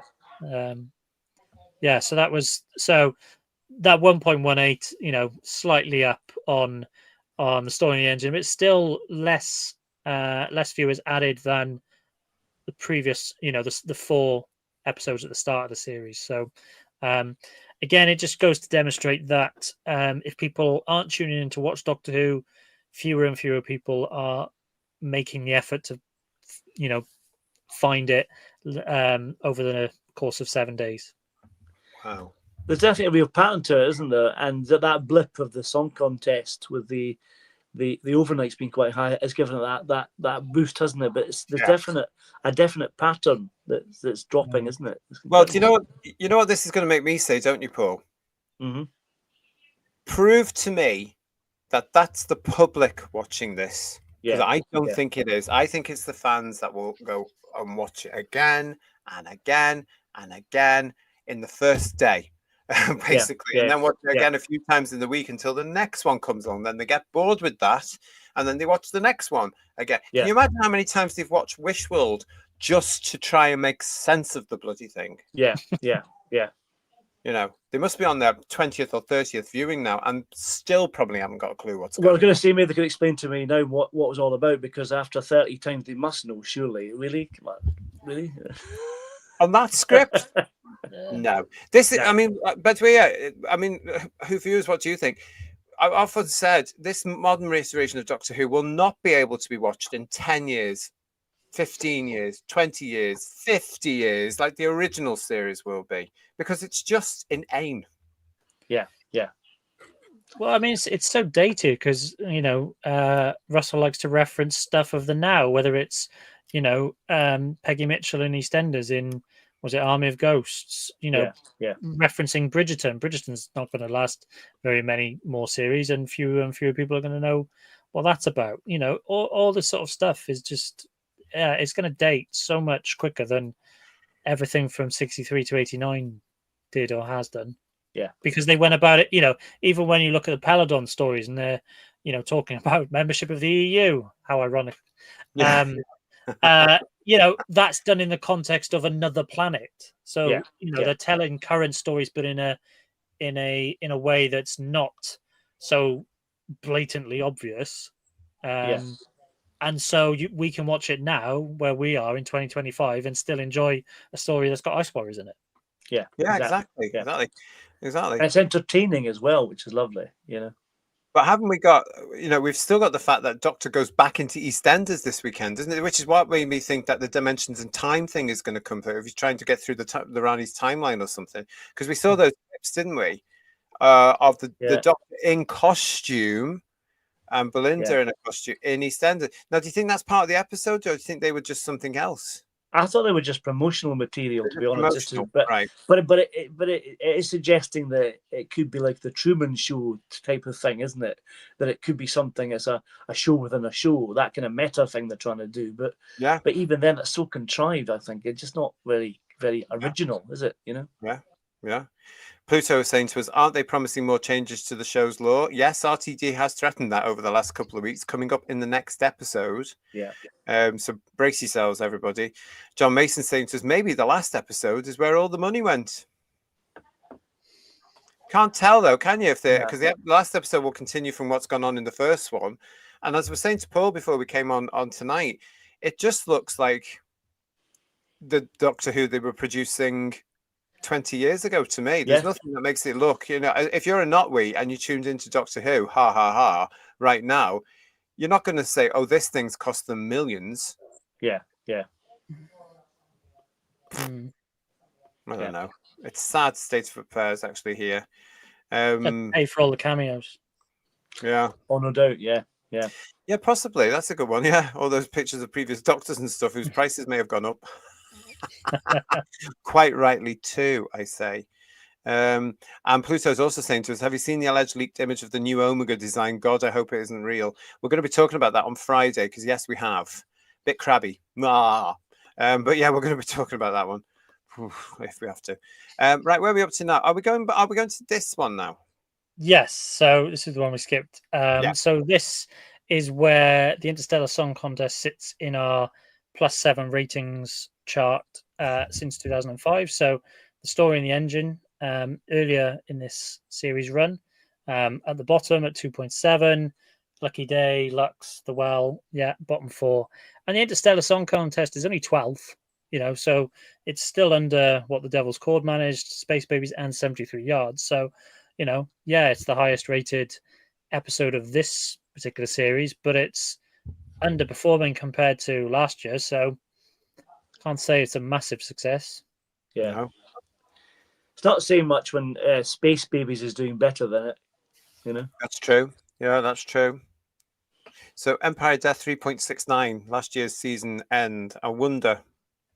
There's a lot up, as you mentioned, Bedway, there's a lot up against the next season one end, isn't it? This one that's coming up, the Reality War. I have to check to see what it was called again, because they're at the pictures as well. It's not on the iPlayer at 8 a.m. in the morning. No, it's the old days. It's going to be culture shock for these kids. and don't forget, we put up about the increasing to the +7s from the overnights. That includes the pre-transmission as well. Yeah. So if that number was steadily going down, as I say, it's gone up slightly for Interstellar Song Contest, and maybe some of that is because the Rani word got out about the Rani, and more, slightly more people decided to check it out because they wanted to see that bi-generation into Arti Punjabi. Maybe that's it, but it's it's not a massive leap. It's just a slight increase in terms of the jump from overnight to +7. So taking that out of the equation, the pre-transmission out of the equation, it's going to be interesting what that does to the numbers when we look at them next week. I don't even Joe Public was saying, "Oh, the Rani's coming back. You remember Time in the Rani?" Yeah, I do. Let's not watch it. Yeah. God love them. It's such a shame though, because Kate O'Mara was beautiful and brilliant, wasn't she? She was wonderful in it. Yeah, definitely. Yeah. I mean, more people saw the Mark of the Rani in '85 than saw Time of the Rani in '87. Yeah. But who's going to remember '85? I'm still hoping that Archie disguises herself as Mel. That'll be fun if she does that again. That'd be good. Yeah. I'd pay money for that, really, to be fair. I'd go to the cinema for that if I knew it was coming. Yeah. The fanboy in me wants a scene between Mel and the Rani, and I've got this terrible feeling it's not going to come along. But there we go. Right. Listen, a big message to Chris Graham. Chris, he says he's depressed. I'm really scared to what I'm coming home from work to watch on Saturday. It's not looking good, in my opinion. Listen, don't be depressed. Don't be scared. We're all here. We are all here, so come and join us on a Sunday night for our big review show, the last in this series for the Reality War. You can get in touch with us on Instagram. You can get in touch with us on our Facebook page as well if you want a wee blether there with people. But don't. We're all here. We're all in the same boat, and we will face this nonsense together as we have done over the last 7 weeks. God. And Sheila B wants to know, why do we no longer get the TARDIS materializing with the iconic noise? I know it's annoying, isn't it, really? Yeah. Oh, is it? Is Delia Derbyshire's key on the piano string out of copyright for some reason? Yeah, for some reason he's just got rid of it. Yeah. And I'm not quite sure myself. I mean, he's turned it into more of a rocket. Yeah. And the way it arrives can be a little bit more sort of glitzy, really. More like a spaceship rather than the TARDIS, isn't it? Really? Yeah, he's taken away that magic element of the TARDIS as well, which was the the wheezing, groaning sound. Yeah, that's ironic given the rest of it is based on magic. Yeah, it's just silly. I mean, I have noticed it myself, Sheila, being the devotions over the last few weeks, just thinking, hang on a minute, that's not right. That's not what you do. And it's when you mess around with things like that, you get kids that are watching this thing who will bring it back in 25 years' time, and they won't know what Doctor Who is, and it'll be a completely bastardized, watered down version then as well. So he's not handing the torch on properly, is he? Really, with all this? No. It might be a police box in 30 years' time, but it might not have the, Yeah. shame. Hello, Jordan C. You get copyright struck for that. You realise that, don't you? Oh, God, yeah. That was me coughing.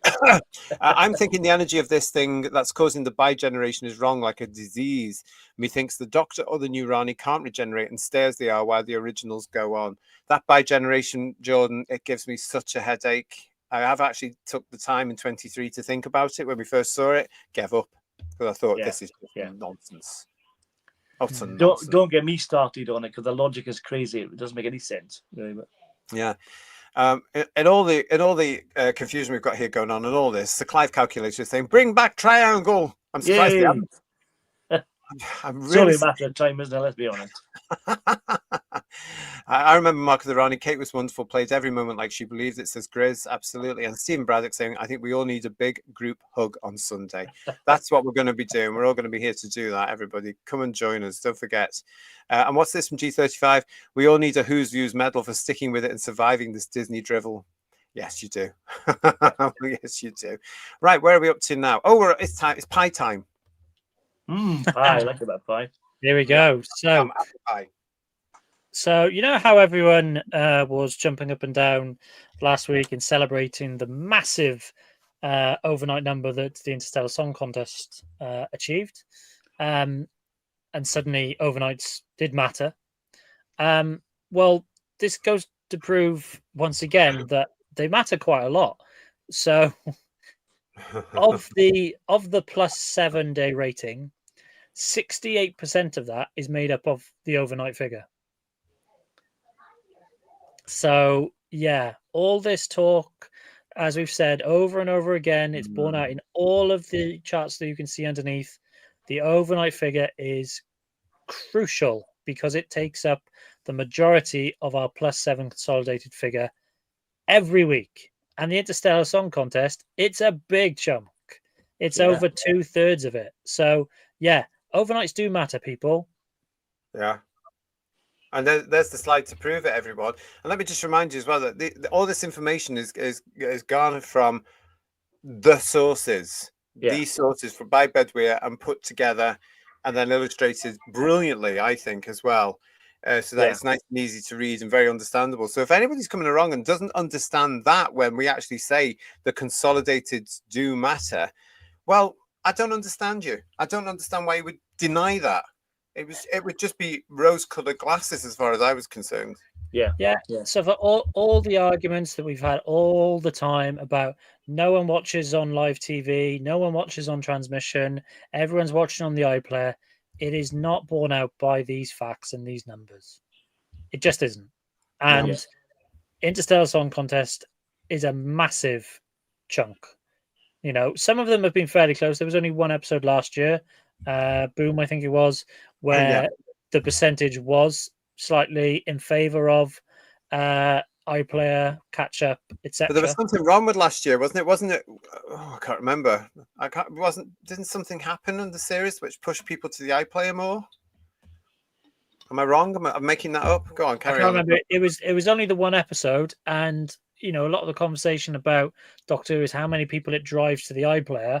Well, there's facts for you that the majority of Doctor Who's audience is still watching overnight on transmission on BBC One via, you know, whatever digital set-top box they're using, Freeview, all that sort of stuff. It's just borne out in the numbers. Pete Harrington is saying to us, Antiques Roadshow beat Doctor Who last week. I had to laugh. We'll get to that. Yeah, we will get to that. So we've had the pies. Let's get on to more lines then, shall we? Yeah, a few more lines. So another of the successes that are being celebrated for the Interstellar Song Contest is that it reached 9th in the +7 day 4-screen chart, which is true. And as you can see, it is the best result for a Ncuti Gatwa episode that wasn't broadcast on Christmas Day. So there we go. That's a win.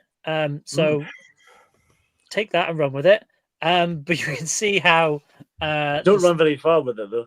Yeah, you can't run very far.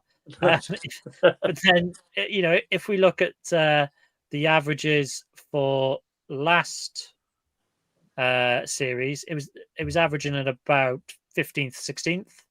And this year it's averaging at about 23, 24. So even with that 9th position. So if we're going to celebrate, chart positions, then great. But I've got to point out that the average is down on what it was achieving last year. It's interesting that you're saying that, Bidweer, that this thing scored in a similar pattern to anything that would do on Christmas Day itself. But when you actually look at it, that Saturday that this song contest thing was broadcast is comparable, because you did have the FA Cup final, you had the Eurovision. There used to be in gay circles as well that Eurovision was a gay Christmas, because it was so popular with the LGB audience.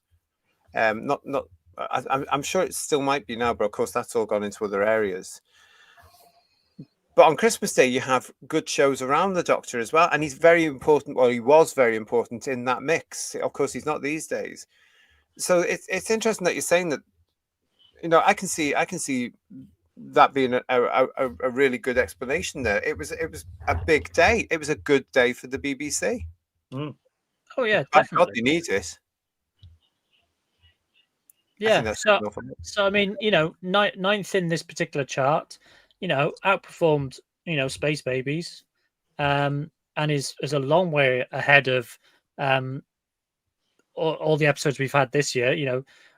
21, 25, 23, 29, and down as low as 35 the previous week for the story and the engine. So I think amazing as this line will continue for Wishworld and the Reality War, I think it will be an anomaly, much like Joy to the World and Church on Ruby Road, unfortunately. But if you've come here looking for a win on Interstellar Song Contest, there's your win for you.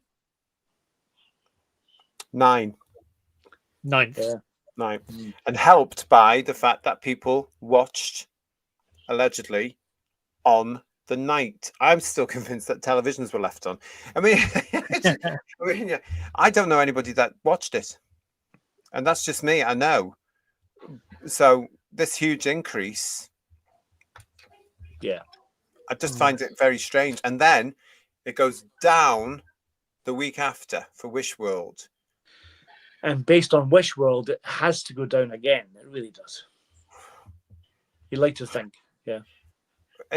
Listen, it's going to be really interesting, isn't it, this week? Make sure you're back with us on Sunday when we've got that overnight. Yeah, well, given the Wishworld dropped, nearly 750,000 viewers, it's not going to be 9th next week. No. Especially as we're agreeing, they're going to be out, aren't they? They're going to the pitches. Is it the 9th watch program on the BBC then, not the 9th watch program of no, 9th most watched program overall across all channels for the week, covering May the 12th to the 18th. Right. Okay. Sorry. Okay. Yeah. So it's pretty good result. Well, they would have celebrated it. They would have been celebrated and very, very. I mean, that if they need anything to say it's a hit, that's the week they're going to be looking at. So that's going to make it be commissioned then, is it? I doubt it. I can't give him one episode out of 2 years. One episode. Yeah. Let's do all about the Eurovision Song Contest. That's how it works. Yeah, that's a new format.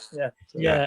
And especially as whether they like it or not, the industry are aware of people complaining against them. I don't just mean the BBC here now, and they are very aware of people complaining. It's just that they don't act on it. But the whole of the show business entertainment industry is very aware of the public turning, because look at, I've said it before, on the theatres, they can't get bums on seats. Theatres are closing around the country, and I've got no sympathy right now, to be honest. I'll agree with you. I think I said on the previous show, I watched Points of View, and they had people on Points of View praising, Doctor Who fans praising the Interstellar Song Contest. And these were obviously, they're all positive. There was no negatives in it at all, which I don't think was the general consensus of the episode, to be honest. No, propaganda. It's all propaganda. Well, that's not fair and balanced from the BBC then, is it? No, it's not like Open Air back in the 80s when they liked to, give Doctor Who a kick in. You know what I mean? This is different now, isn't it? So it'd be interesting to see if it's going to turn around again, isn't it? But then again, they are, for some reason, they will always select the approved fans. I have to, if you're new to the channel, I call these people approved fans. We all know who we're talking about, who get the positions to write in Doctor Who magazine, or even get to appear on the show, or get to go to the premieres, or everything now. The approved fans, because they're not going to say anything bad at all. Yeah. So they will look at these people. They'll look at shows that like us, but they wouldn't dare interview any of us. No. Because we'll turn around and say, your show's crap, and this is the reason why. And they can't come back at you without calling you an istophobe or not, which in a lot of the cases, of course, it's not true at all. I'd say 99.9% of the time, we're going to get the upper hand on that by turning around and saying, don't be so stupid, it's boring. Yeah. You know, don't call us that. It's silly, because that's what got us to this place anyway, isn't it? Okay, so Bedway, we want to go to the next one? Yeah, let's go for it. So, so this is where we're at for. So I'm just going to develop this 9th place. Okay, so these are the chart positions for the other things that came or were broadcast that week. So Eurovision was obviously top. Beating Doctor Who was Race Across the World, Code of Silence, a drama on ITV1 on a Sunday night. Britain's Got Talent, the Antiques Roadshow that someone mentioned earlier. So that was 8th in the chart. Doctor Who came 9th, and then the FA Cup final on BBC One came 12th. So I've deliberately excluded episodes of Coronation Street and Emmerdale just for simplicity's sake. But these are the programs that Doctor Who was beaten by in that chart. And some of the reasons why it was beaten are a bit different, but they're a combination of a bigger overnight audience, better catch-up viewership, or a combination of the two, or just one or the other. So, yeah. Do you know, can I also say that, Bedway, as well, that surely publicity has something to do with this? Because look at where Code of Silence is. Yeah. Now, if you join us on Fridays during this run of Doctor Who, you know, on Friday headlines, we look at the British TV listings magazines. Now, Doctor Who's presence in those TV listings magazines, as you will know if you've been joining us, has been diminished. It's gone down and down and down again. It's still not up there again for this week. Come back on Friday. We're going to talk about it again.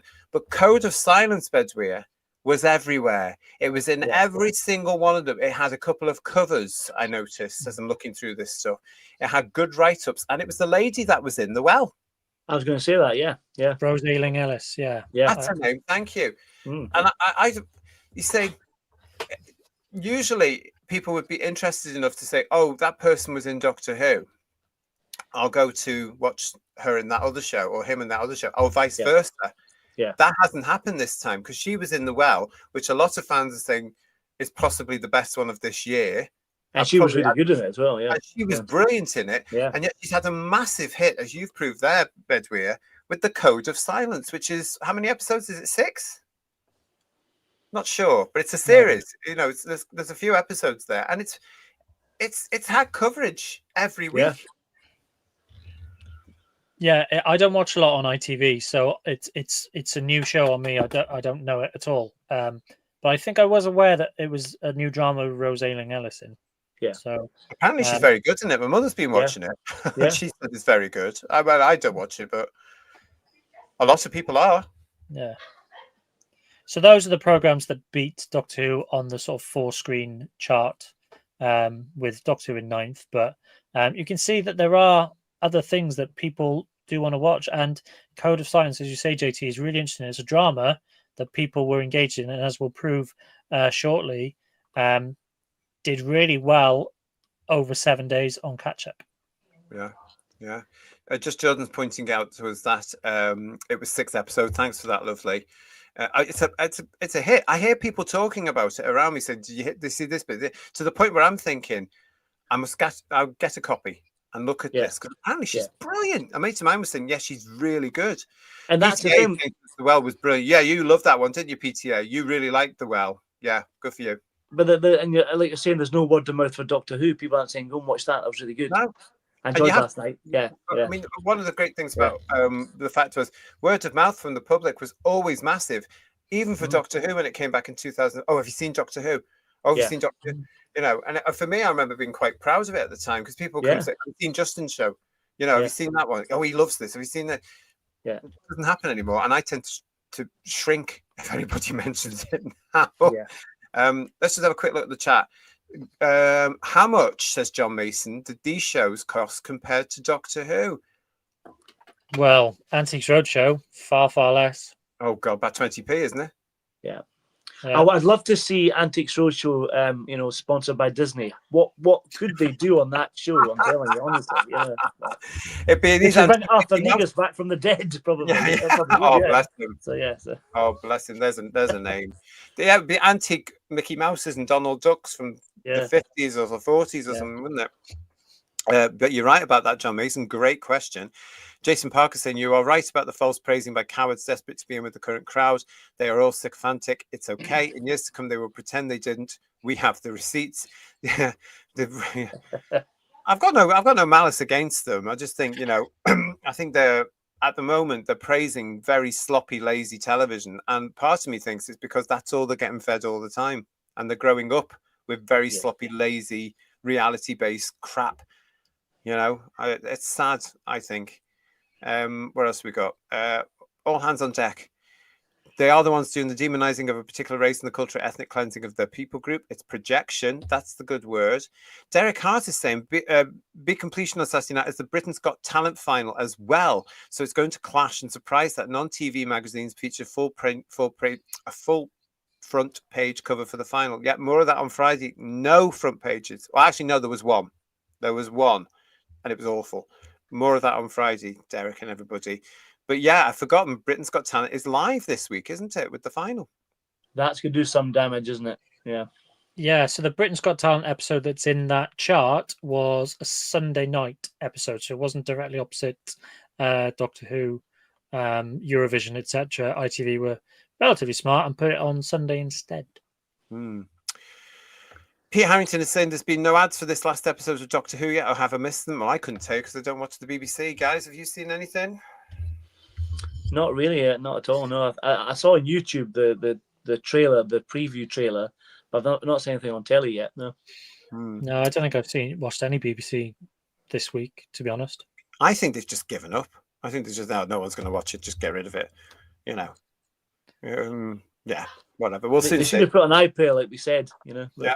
Christopher Livingston's back with us, and actually repeating yourself, Christopher, because you said this to us the other night. The show will be recommissioned. I am and always have been a fanboy, no matter who is the writer or the doctor or who is the producer. Doctor Who has always been a show that had social comment. Well, I'm going to agree to disagree with you, Christopher, like I did the other night. You know, I've been a fanboy all my life. I have invested thousands into this bloody show, and I do care enough about it to want to know, why haven't we got a decent actor, or why haven't we got a decent producer who knows what the show is, and why don't we have a decent production team, and why is it all DEI based? Because I'm a fan and I want answers, and I know I'm not going to get them. But you know, no, I'm not having that. I'm just as much a fan as you are, and I do care because I'm a fan. There you go. But thanks for your comment, Christopher. But you said that last time. Move on. Tim Kinst is with us. Even post-transmission, there's less coverage. I noticed weeks ago that half the papers that used to review every episode, the Telegraph, the Independent, etc., just don't bother now. Even the Radio Times don't. And when they do, it's all kiss-ass, because it has to be, in a sense, with it being the Radio Times as well. Although we've had a couple this year, haven't we, guys, which we reported here on headlines. You know, that on just the wrong side of the wall, possibly. Even Asia in the Metro was vaguely negative about one episode, wasn't she? Yeah, she was. Yeah. Which was stunning and brave. Just Jordan is actually saying to us, I highly recommend Code of Silence for anyone looking for something good to watch. But that's great, just Jordan, because there's nothing good to watch at the moment. Bring back All Creatures Created Small quickly, I say. Yeah. Can't wait till that's back, everybody. And Tornado saying, will Britain's Got Talent have any British people on it this week? Hey? Oh, really? Is it? Oh, I mean, I saw Dinosaurs when I tuned in, and I enjoyed that. Oh, Walking from Dinosaurs. No. They were. I mean, they were walking with guitars. It was a rock band dressed as dinosaurs. It's quite good. I liked it. Anyway. Mark Jones says, I heard an ad on Radio Gatwa talking cobblers, a lot of loud music, and the voiceover. Doctor Who has its most dangerous ending ever this Saturday, the 31st of May. Well, we've been putting it about that. 31st of May is Regeneration Day, everybody. So let's just see if we're right about that. If we're wrong, don't care. And Stephen Braddock saying, JT, there's just been the 120-second trailer on BBC One, and Gatwa's not even in it. That's it. Oh. That leads me to go into a rumour mode, I can tell you. Oh, really? Yeah, brushed him out, have they? Oh, yeah. Really? Oh, there you go, then. Serves him right. It's not, in a sense, it's not fair on him, is it, really? Because it's down to Russell, but second spectacular miscast in Doctor Who's history. Oh, terrible. Definitely, yeah. Oh, there's going to be some shows coming up in the future when we discuss the eras, I tell you. Yeah, even the Whittaker one, when we can look back in hindsight with things coming out all the time. Oh, bring it on. Where are we up to? So we've had that one here. So let's move on to this one. Yeah, so this is really interesting. So so we can see that Doctor Who got 2.57 million on its overnights and added up to 3.754 million with catch-up viewers, etc. But there are other programs which didn't need to and don't tend to add that sort of volume in terms of catch-up viewers. So if you missed the FA Cup final, you probably weren't going to watch it back on the iPlayer. Same with Eurovision. You know, for a start, Eurovision was about 3 days long, so you know, less of a jump from overnight to +7 for those shows. However, if you look at Race Across the World and Code of Silence, big jumps, big gaps between those. You know, even Britain's Got Talent's got, you know, a reasonable jump. It's adding about, you know, just under 1 million viewers. But, you know, Code of Silence and Race Across the World, if people weren't watching overnight, then, you know, they were catching up. They were going out their way to find it. Yeah. And those jumps are bigger than what Doctor Who is managing. But even Antiques Roadshow is still beating it, and it's not kind of show you want to rush to watch, is it? You know what I mean? Yeah. Yep. So Antiques Roadshow, I don't know. I'm not sure if it was a repeat or a new episode. But overnight, you know, it outperforms Doctor Who's overnight. Didn't really add a lot in terms of catch up, but it did add enough to put it above Doctor Who, which I think is interesting. It would be even more damning if the Antiques Roadshow was a repeat, wouldn't it? That's awful. It would be, and yet it is repeated a lot, isn't it, on the BBC? Yeah. Now, listen, I'm going to defend the Antique Roadshow here because everybody gets at the Antique Roadshow. It's been going for decades. And it's got a huge following, as we can see now. Yes, okay, its ratings have gone down as well, but people are obviously trying to catch it up. But it's been going for so long. I don't remember a time when the blooming thing was not on, for example. So it's been going for over 50 years.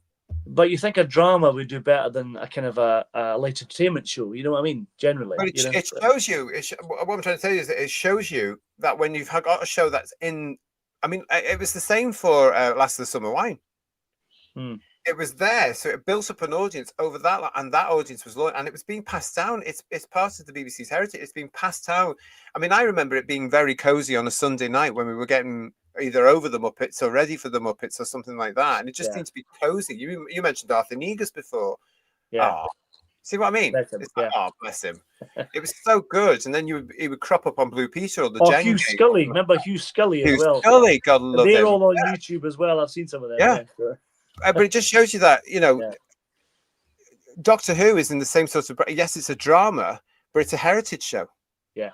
You know, and Antiques Roadshow, well, good for it for still having an audience millions of years after it started. That's brilliant. Well, I've just looked it up, and the episode that was broadcast on the 18th of May was series 47. Wow. Episode 17. That might have been a new episode. I can't quite work it out because there is a series 48, but that's only had one episode. So I think it was a new episode rather than a repeat. So that's something positive. But 47 series according to iPlayer of the Antiques Roadshow. And according to John Mason here in the chat, Antiques Roadshow started back in 1979.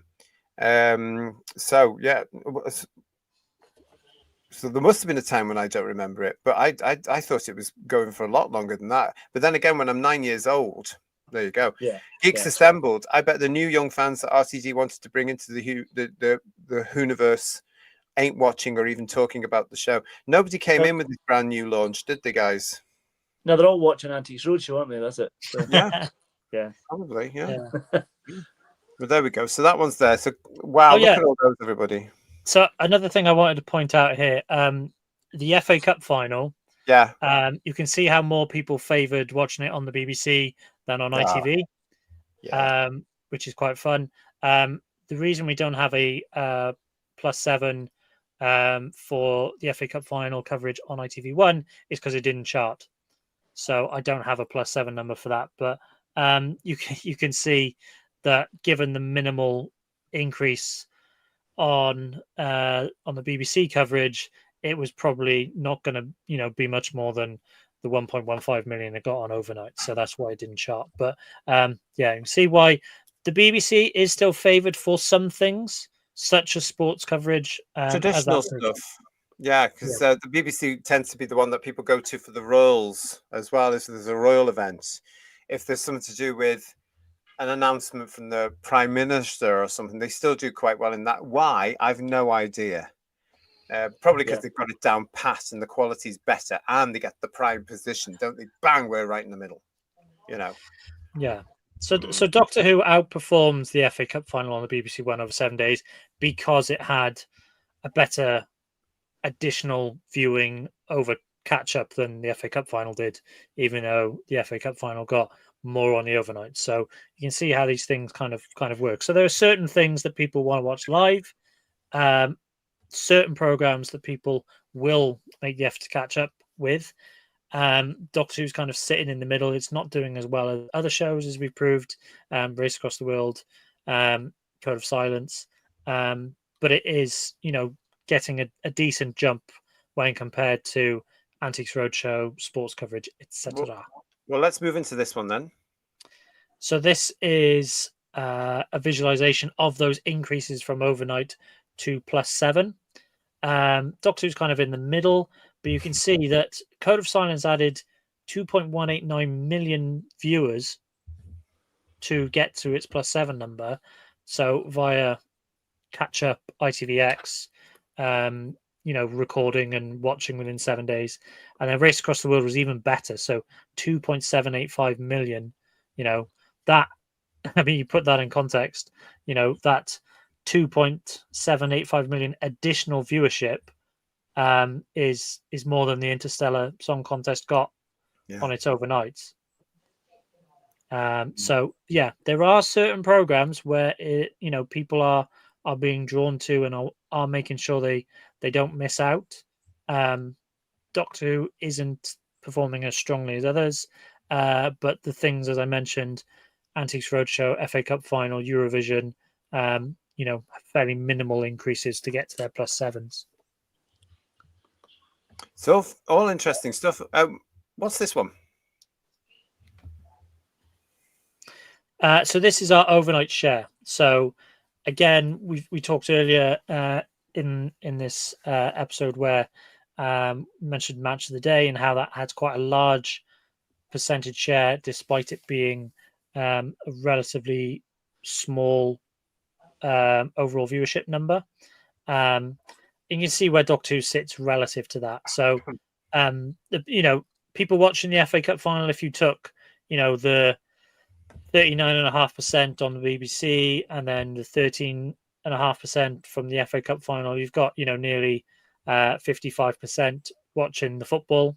So these are all the televisions that are turned on in the UK. The vast majority of them, 55% or so, were watching the football. When Eurovision comes on, just over 54% were watching Eurovision. And then those other programs at different times, not on that Saturday, were around the sort of 26 to 29% mark, and Doctor Who falls just slightly under those. So it's relative audience compared to the other things that charted slightly better than it. It's all interesting stuff. This. I hope you're taking all this in, everyone, because when you're approached, shall we say, on the internet, on various social media platforms, show them this, give them the link. Not that they'll watch, but give them the link. Saying, go and learn. Stuart B, 1970. I've been a lifelong fan of Doctor Who from way back in the 70s. So yeah, I was too. And I just can't bring myself to watch this current drivel. In fact, I feel RTD has tainted the previous 20 years for me. Yeah, I'm going to agree with you. You agree as well, Paul, don't you? Yeah, definitely. Yeah. It's very difficult. Yeah. I mean, it's very difficult when when I'm putting the show together and I'm looking at some of the episodes of RTD, and I'm talking Eccleston and Tennant, and then even into Smith and even into Capaldi. I'd end up putting it aside before I even present it to everybody else to say, what do you think we should do? I just think, oh, I can't be bothered. Yeah. Isn't that terrible because of what he's done? Because all roads lead to Whittaker and then to Gatwa. Yeah. And Jules Sherwood saying to us, even though I hate the Twin Dilemma, I'll still prefer watching that over this current era. I've watched the Twin Dilemma recently, Jules, with fresh eyes. It's bloody brilliant. Oh, in comparison, definitely. Yeah. I'm going to say it's brilliant. Go back, everybody, and watch the Twin Dilemma after watching this nonsense we've been fed for the last 2 years. It's brilliant. Can I apologise to Phil? I'll take everything back about Time Lash I've ever said about Time Lash after watching this series. Yeah. And Mark Milford's joining us saying Disney not renewing can be seen as a loss of millions. Yes, it can. Such high-profile setbacks are rarely absorbed quietly. Sony, as the majority stakeholder in Bad Wolf, could trigger a restructuring. Thoughts? Well, I've heard or I'd read somewhere that Sony want out allegedly. I don't know what that's about. Money. Yeah. Well, yeah. I don't think they'll care. It's just Doctor Who, and the industry's in such a mess. And it hasn't, imagine if you've just invested millions like they have into what is supposed to be a science fiction cult classic as big as Star Wars and Star Trek, up there with those, because to us it is. Yeah. And it's bringing in less than 2 million. And it's they probably thought there were it could be a gold mine for them, didn't they? Really, yes, exactly. Yeah. And the merchandise hasn't sold. Not that they would have seen much of that, because I'm sure the BBC kept hold of all this. But it's a story that should, when known, shake the industry to its foundations. Whether or not it does is another matter, but I think it should, because it would mean, hang on a minute, they got it wrong. Why? Well, it would be interesting what the next project for Bad Wolf is. If there is a next project, who's going to commission Bad Wolf to make another show. RTD's moved over to Channel 4. I don't think that's being produced by Bad Wolf, is it? So, I don't know what's on their slate, and the rumors are that their studio facilities are available for people to hire. And it's tough. I mean, from a Doctor Who perspective, it's a really difficult sell now. If you're going cap in hand to another streamer, how do you sell it? It's like, hi, this was a failure for another company, but we'd like you to, make it fail with us as well. Yeah. Yeah. It's now a dead brand from a producer perspective, because why are you going to invest money in something that's unless you have a fresh idea and a fresh production team, etc. So it's both Bad Wolf and Doctor Who are in trouble. And then you're going to, if you are negotiating, if you are all alleged and theoretical, of course, but if you are working for BBC Studios and you are out there trying to meet with new production partners and investors and people that can help you to stream across the world, you didn't take them last time. So there's going to be a little bit of, oh, you're coming back, are you? Yeah. Because that's how the industry works as well. They can be quite bitchy when they want to be.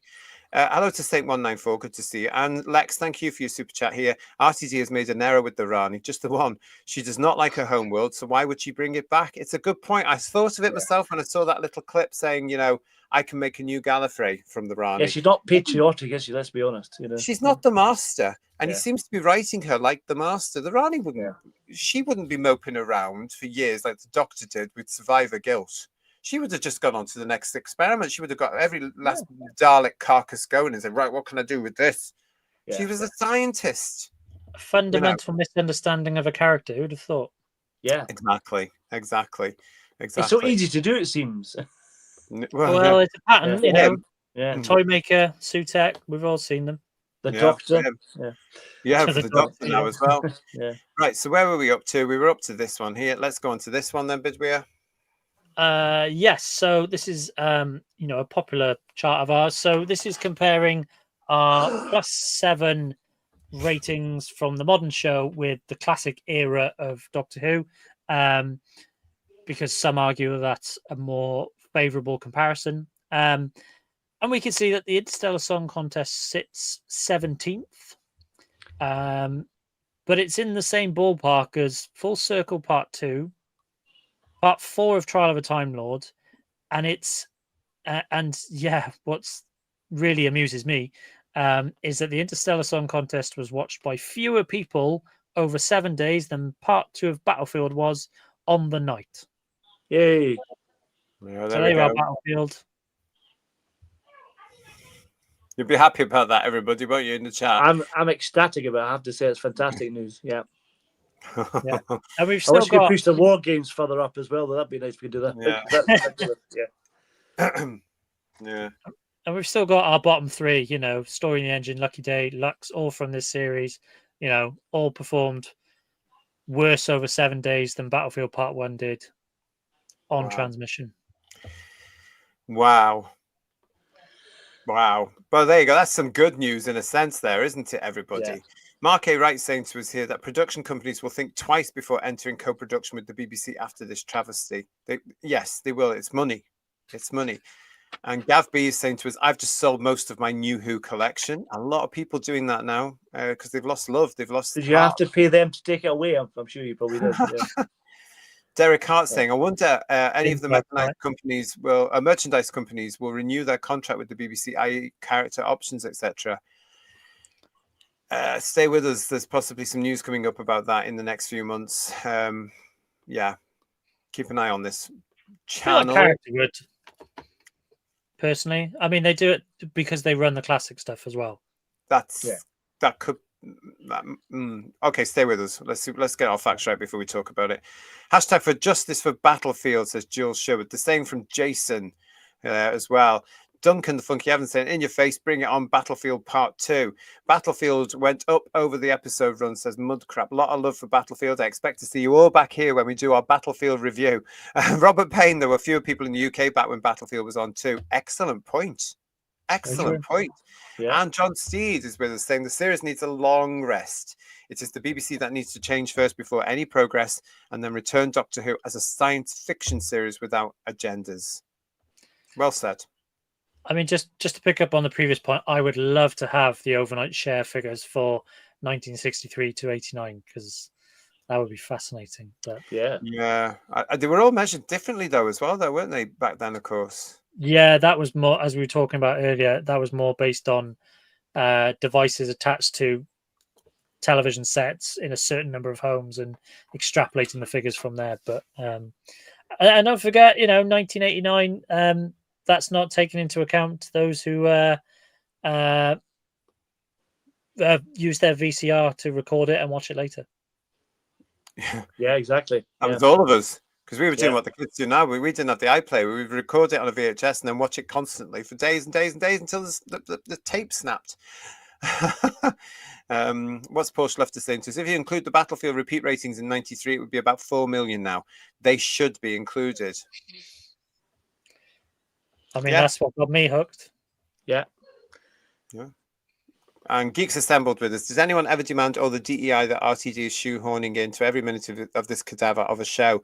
Let's have the Doctor back. The man who travels in space and time has sci-fi adventures. Well, yes, of course. That's what we want. That's why we're fans. We miss the Doctor. Oh, we miss the Doctor. So do. Yeah. It's pretty. Oh God! Come and see us on. I'll moan about it more on Sunday. And when Battlefield came on the BBC, never promoted it. And little Radio Times coverage says PTA. Yeah. Like the reality war, then. Yeah. Season 26 was hardly advertised at all. It was really quite sad. It was terrible, considering that at the time we're thinking this is actually a good series. Yeah. And in hindsight, it's bloody brilliant. Series 26. Yeah. What we got there? Battlefield was up against Corrie, says Duncan. Shelley is saying to us, Battlefield is a classic.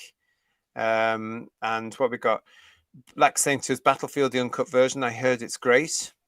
Yeah, it's very good. Yeah. Yeah, it's not bad at all. We're going to be looking at both versions actually when we review it. So whichever version you like. And Grizz is saying to us, I've still got a load of VHS tapes from the time. I've nothing to play them on though. Yeah, that's the problem, isn't it? The same with myself.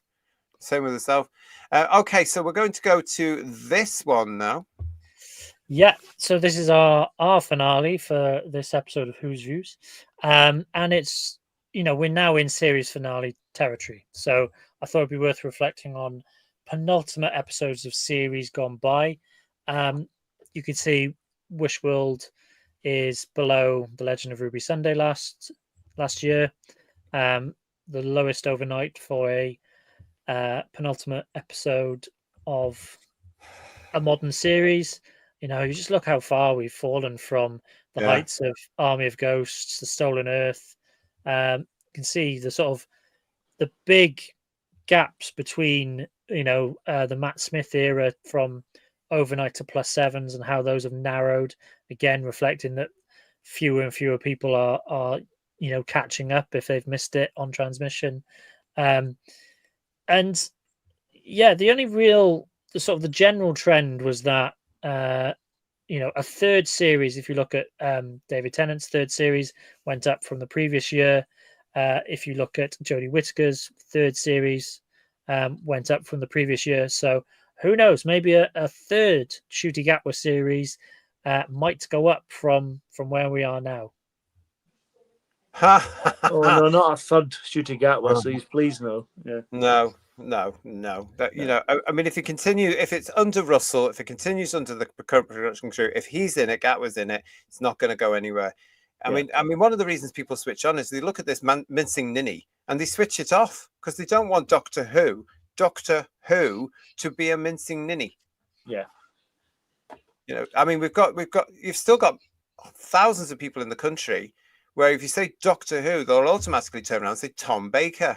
Yeah. Yes, okay, you've got some that'll say David Tennant, so it must be on a par now, I reckon. But there it is, two serious doctors, really. Some people will still say Pertwee of a certain generation, won't they? But the mincing ninny doesn't have the same clout as a dandy and a clown, does it? Let's be honest. It's like, well, let's be honest. Whittaker and Gatwa are more ironically Who than anybody else. Yeah. When it comes to this show, do you know what I mean? Because with the British public, the not wees will just go, what? And the amount of times I've had, I mean, it's a few times. It's not millions. Don't get me wrong, but I stopped watching when the woman came in. They don't even know her name. Yeah. That's a shame, isn't it? Yeah. Because Doctor Who was a show that made household names out of their lead actor. Yeah. As we saw with Smith. Yeah. And now they're not in, can't even remember. Yeah, Jodie Whittaker, and they certainly won't remember Ncuti Gatwa. But Matt Smith was talented, though, wasn't he? Or is still talented? He's been he showed his versatility. He's showed how good an actor he is. So these two haven't really, have they? So. Yeah. Well, Bedweer, listen, what can I say? But thank you so much for all that hard work that's gone on there. Great stuff as usual. I hope you've enjoyed all that, Who viewers, because that is definitely a lot of hard work gone in there with all those particular graphs. So thank you so much. And it's always good factual stuff as well, Bedweer. I mean, well, this is what we try and do on this channel is present the data in context. So, the reason we don't just, cite the numbers, we put those numbers in lovely, clear and concise charts so you can see where the trends are. You can draw your own conclusions from the numbers we've presented, but when you have things like that pie chart showing 68% of the +7 day rating comes from overnight, then you can use that in your arguments online and in the streets and in the pubs. Overnights do matter. This is what we do on this channel, and that's what I enjoy presenting to all the Who's Views viewers. And of course, next week we're going to talk about box office takings, so that's going to be interesting. Absolutely.